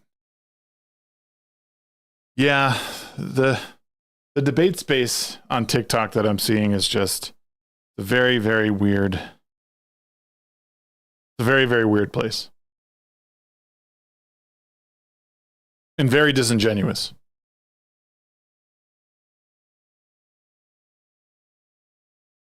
People have too much free time on their hands. I guarantee you one is having arguments in any other third world. Yeah. Well, that's the thing is like when you, I've said multiple times, like there's people's day to day doesn't have as much like going on. There's not enough people out there that are like, I have to wake up and support my family and find clean water and, you know, get the food. They're just sitting back and like literally inventing problems.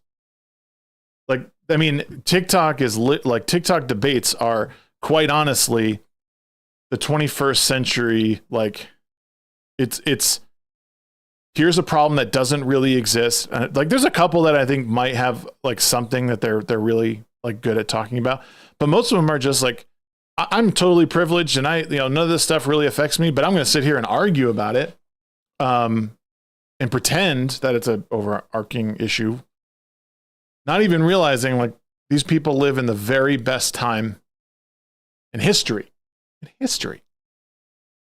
There's no better time to be alive than right now, and then these people have to complain about it. Sure, there's things that aren't great. I think everyone here can admit that, a lot of people, some people in the chat who actually cover these things.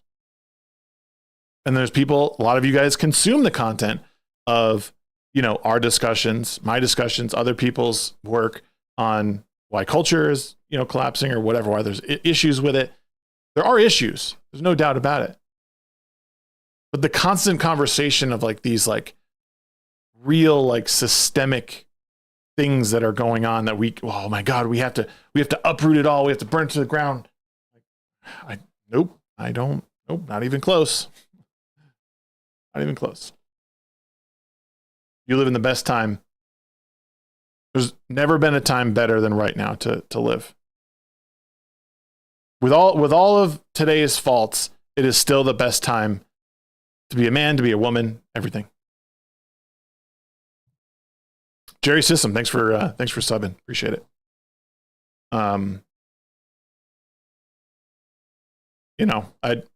It's too bad because there's a lot of good that I think people can do if they just found a little bit more purpose. They woke up every day and thought, this is what I'm going to tackle today. This is what I'm going to challenge. And people could start. I mean, it really starts with the individual. Like people could make the commitment to better themselves physically. Like that is a great place for people to start. Start doing push-ups every day. Start getting your body in shape. Because if you could take care of your body, then maybe you can start taking care of your home. And then maybe you can start taking care of someone else. And then maybe you can start taking care of others. People jump the gun. Most of these people on TikTok, they can't even take care of themselves, let alone large swaths of people. Purify the world with fire. Is that the debate? No.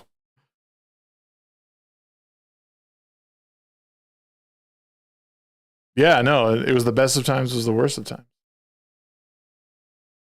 I started taking care of my body. When do I become a billionaire? Yeah, right. Like that's people. I think people do go to that extreme though. Like, oh, see, like I did that. Like now, what do I get for that? Like you get a longer, more fulfilling life. Like again, like people don't think of themselves as like animals, part of the animal kingdom. Where it's like, this is a fight for survival. What do you get? You get another day on this earth. That's what you get. You get another day to live here on earth, the best time there's ever been, in a safe environment, and you don't have to worry about nearly anything. There's no such thing as zero risk. It's always difficult. There's always a chance that you might get taken out. But you make the best of it every second, every hour that you can, because that's at the end of the day, it's all you got. But beyond that, it's what you make of it.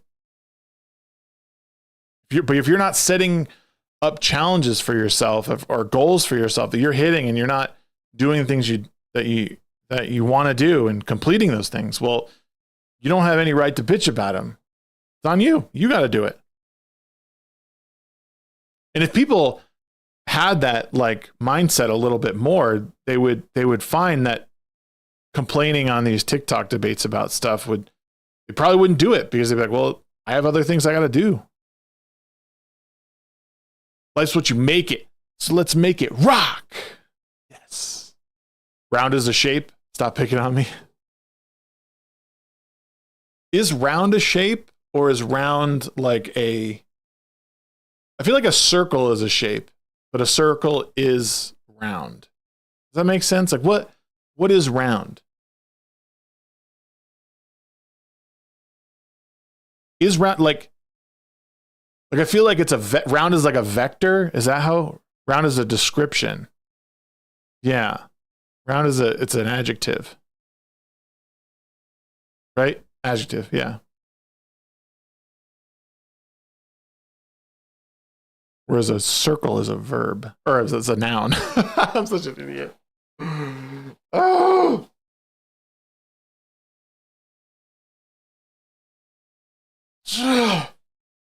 Going to the gym once a year should be mandatory starting from puberty. Once a year?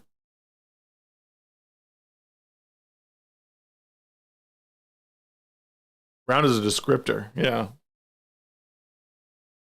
Yes, round can be used as a noun to describe a shape that is circular, ring-shaped, curved, or spherical. For example, a circle, ring, or sphere are all round shapes. What's up, Jack? Every part of the surface of the circumference is equidistant from the center, right?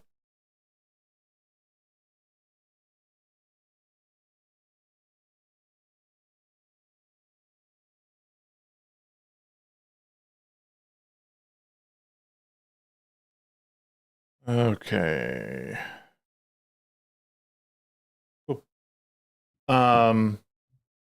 Would you consider round in this context an idea? That would make it a noun.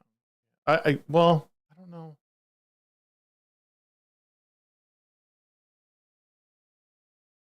"15 rounds in your 9mm." Actually.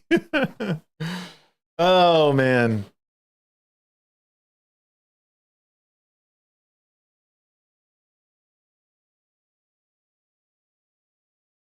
It's just fun.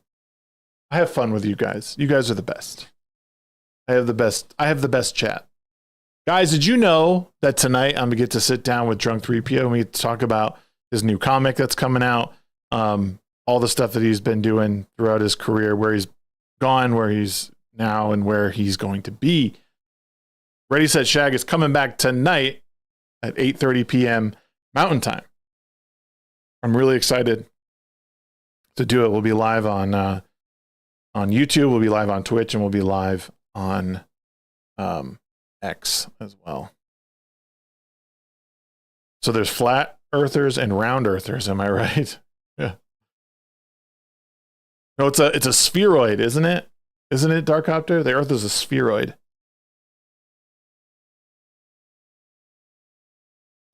Is round a shape? Hot takes only, condescension mandatory. I should start that debate on TikTok. That'd be hilarious. Ask him if he's going to marry Gina anytime soon. I think that would be rude. Green is the next Achromatic Chronicle. So blue is out, and then green is on the way soon. Earth's moon is a Dyson sphere.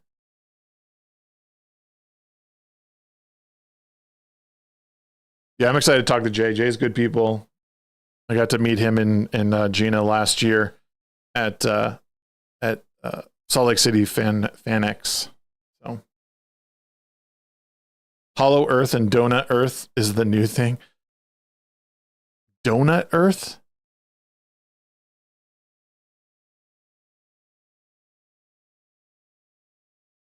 I think she's got a boyfriend, Krabby. She has a boyfriend. Or someone that's, I know that there's someone very close to her. I've seen her pictures. Donut Planet would be trippy. I don't know, man. I can't.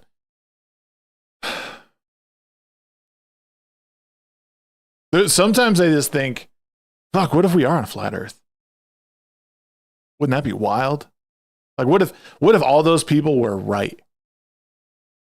I just to be clear, I don't believe that. But what if they were right? Holy shit. Oh, she's married. Okay. But still go for it. Yeah.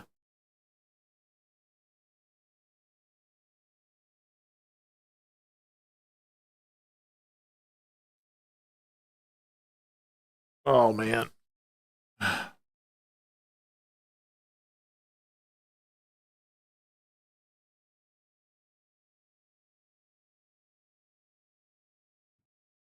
Spheroid? Yeah, I thought that's what, I don't know. I feel like I've heard like Neil deGrasse Tyson say the word spheroid. I don't know. Is that even a word? Family's good. I had to look up reductio ad absurdum because I didn't know what it was. I mean, I guess I knew. In logic, reductio ad absurdum, also known as argumentum ad absurdum, or apegogical arguments, is the form of argument that attempts to establish a claim by showing that the opposite scenario would lead to absurdity or contradiction. The absurd conclusion of reductio ad absurdum argument can take a range of forms, as these examples show. The earth cannot be flat. Otherwise, since the earth is assumed to be finite in extent, we would find people falling off the edge. There's no smallest positive rational number because such a number would have to be would have to not be divisible by 2, which is impossible. What? So was she wrong in her? The earth cannot be flat. Otherwise, since the earth is assumed to be finite in extent, we would find people falling off the edge. Reducto is a spell in the Harry Potter universe.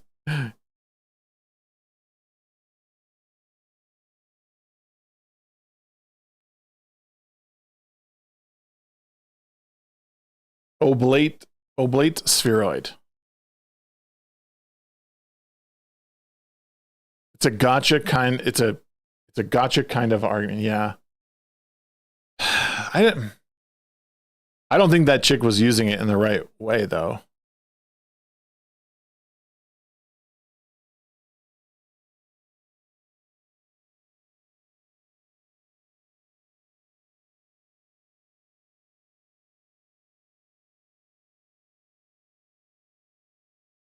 I feel like, I don't know, maybe I'm reading this wrong. Reduction to absurdity. Logic, a form of refutation showing contradictory or absurd consequences following upon premises as a matter of logical necessity. A form of reductio ad absurdum argument known as indirect proof or reductio ad impossibile is one that proves a proposition by showing that its denial conjoined with other propositions previously proved or accepted leads to a contradiction.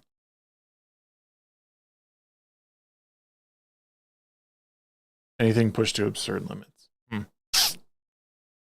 I guess. I don't know. We're on a magnetic plate. Obliterate.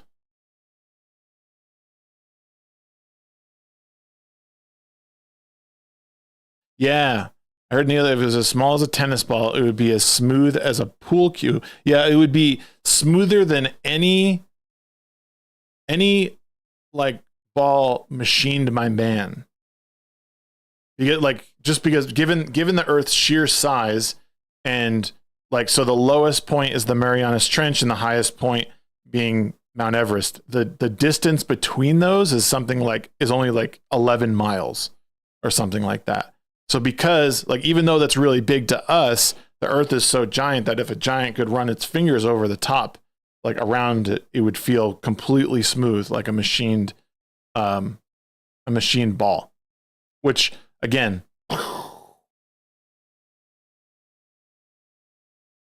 that shit blows my mind. There's part of me that wishes that it, like, because, you know, out here in Utah, there's so many like massive rocks and mountains and stuff. I like, sometimes I look around at them and I'm like, man, I really wish I got into geology. There's so much cool shit. Like, we're driving from Utah to Denver, and some of those areas I'm just looking at, I'm like, have we even looked in there? Like, what is in those mountains? Like, is it really just dirt? Like, what was there before? 100,000 years ago, what was right here where we're standing? Nothing? Like, what are we missing? Is there a civilization buried in there? Because there's no way we've searched everything. If a pancake was scaled up to the size of Kansas, the craters would have greater difference than the highest and lowest Earth elevations. Dwarves are in there.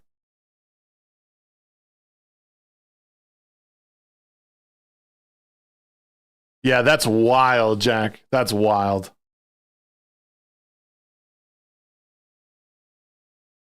So crazy.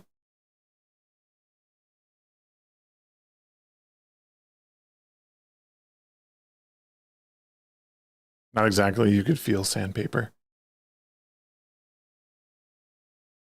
Haven't we only explored like 2% of the ocean floor? Yeah, like it's some very minuscule amount. I'm literally blown away at the amount of exploration we haven't done on the surface of the planet.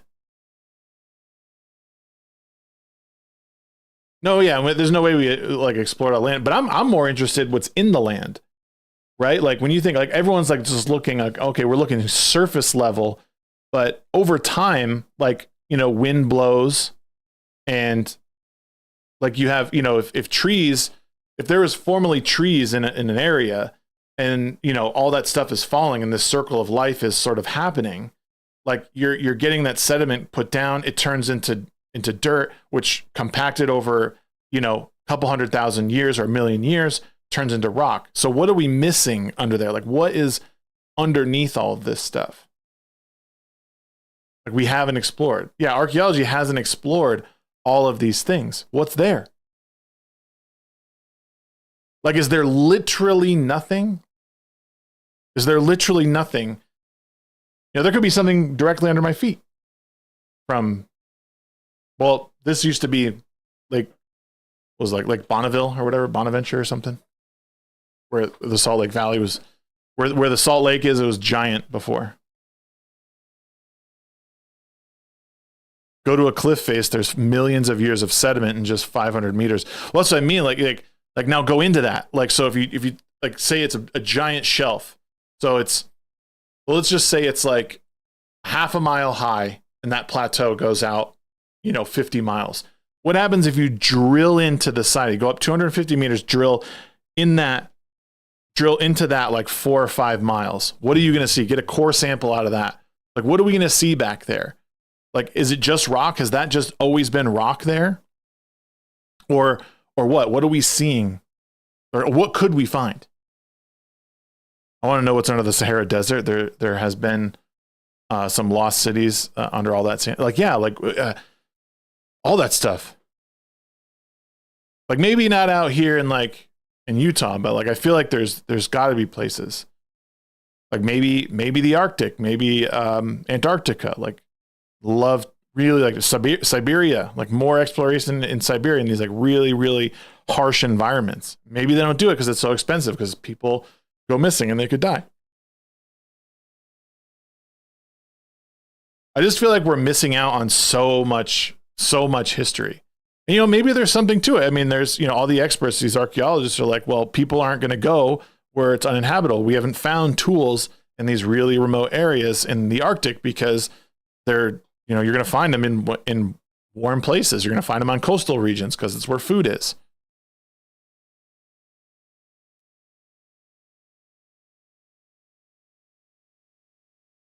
You can live on the land or you can dig it up and see what is under.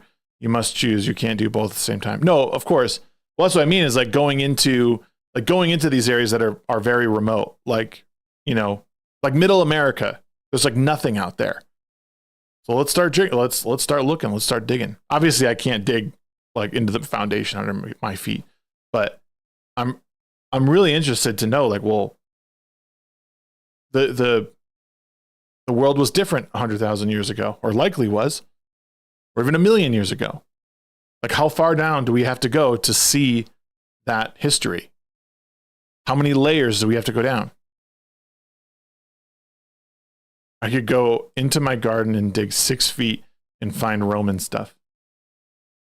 Don't you mean 2 meters?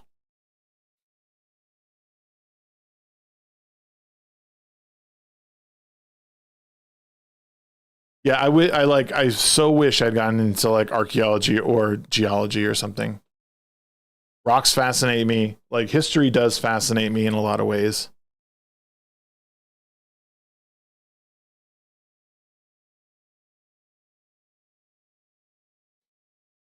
I don't know.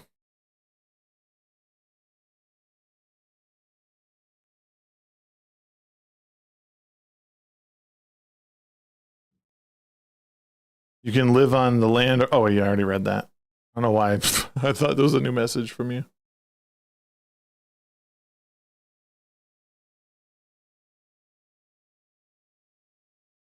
Well, after a certain time, don't earthquakes recycle the mantle of the earth? I don't think we can go back very far. That's a good question, Krabby. That's a really good question. I don't know. That's a really good question. I'd be interested to know that, the answer to that. It would make sense. It would absolutely make sense.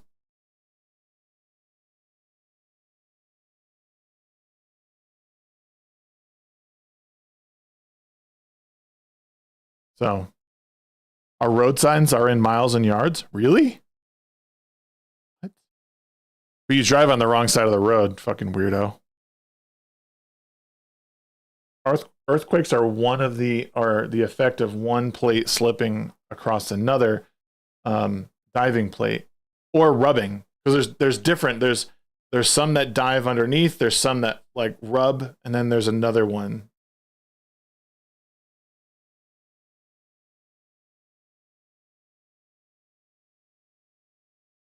So yeah, there's some plates go underneath, some plates like slide side by side, and then I forget what, isn't there another one?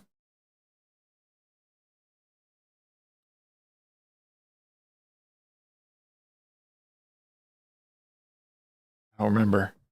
Hold on.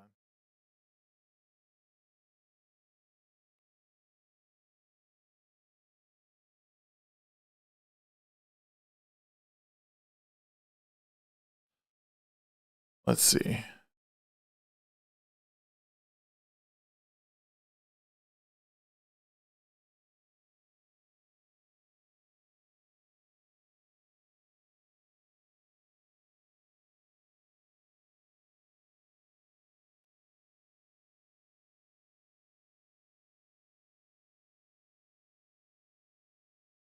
Convection currents, upwelling magma, subduction, gravity, slab pull.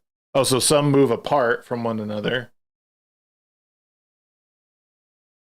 Divergent boundaries, convergent, and transform. So transform boundaries, plates slide past each other horizontally without creating or destroying crust.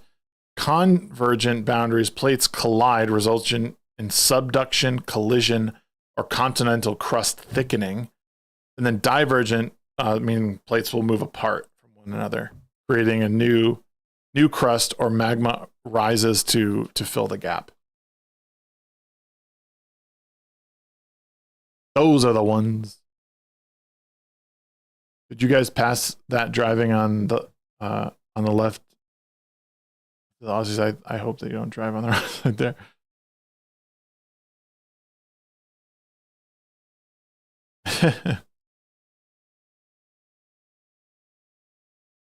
No.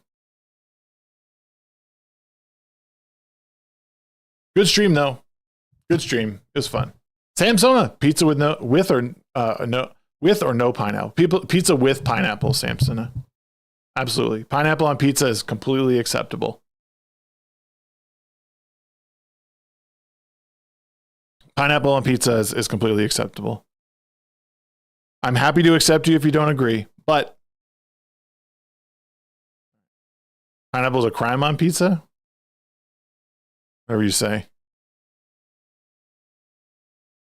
I mean, they're just wrong. You're just wrong. Sorry to say. I love you, Krabby Patty, but you're wrong. Pineapple belongs on pizza.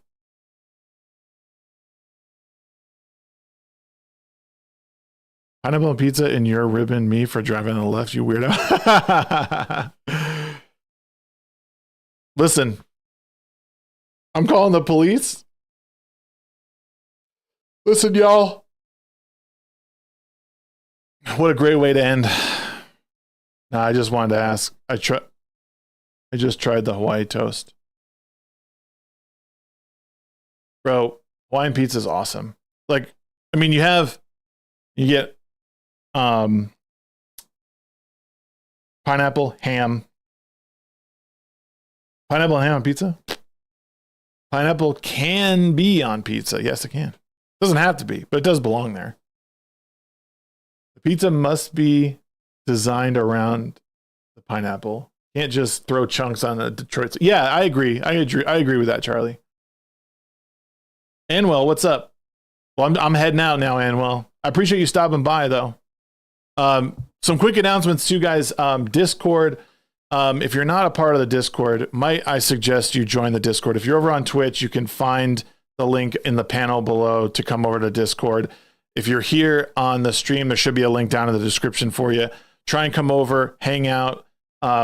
We are going to be running a Minecraft server. We're building one out with some plugins to do some fun survival.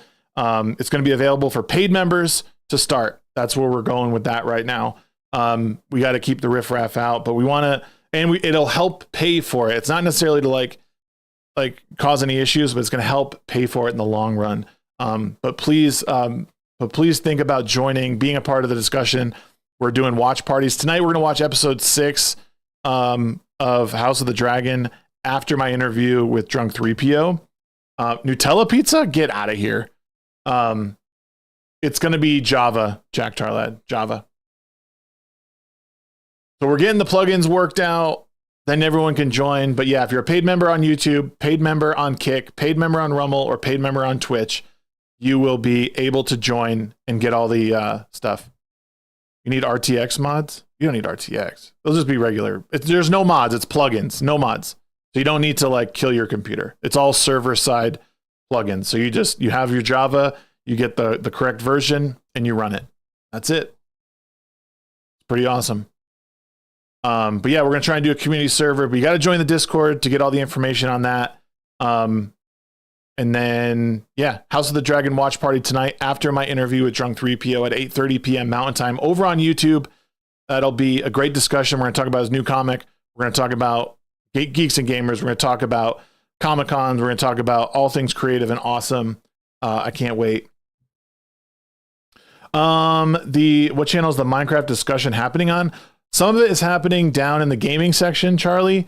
And then you can only see the only way you can see is if you are a paid member right now. Unfortunately, I'm kind of like locking some of that behind. Actually, you're a mod. You should be able to see it.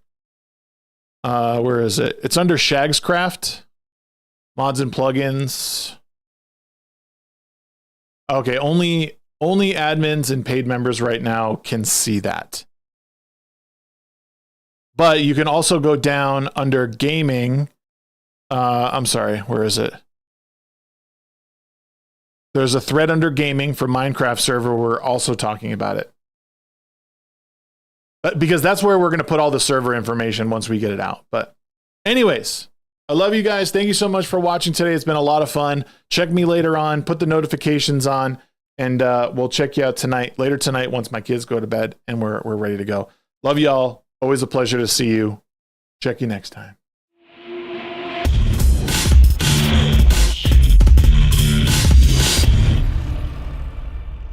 I like to put stuff online.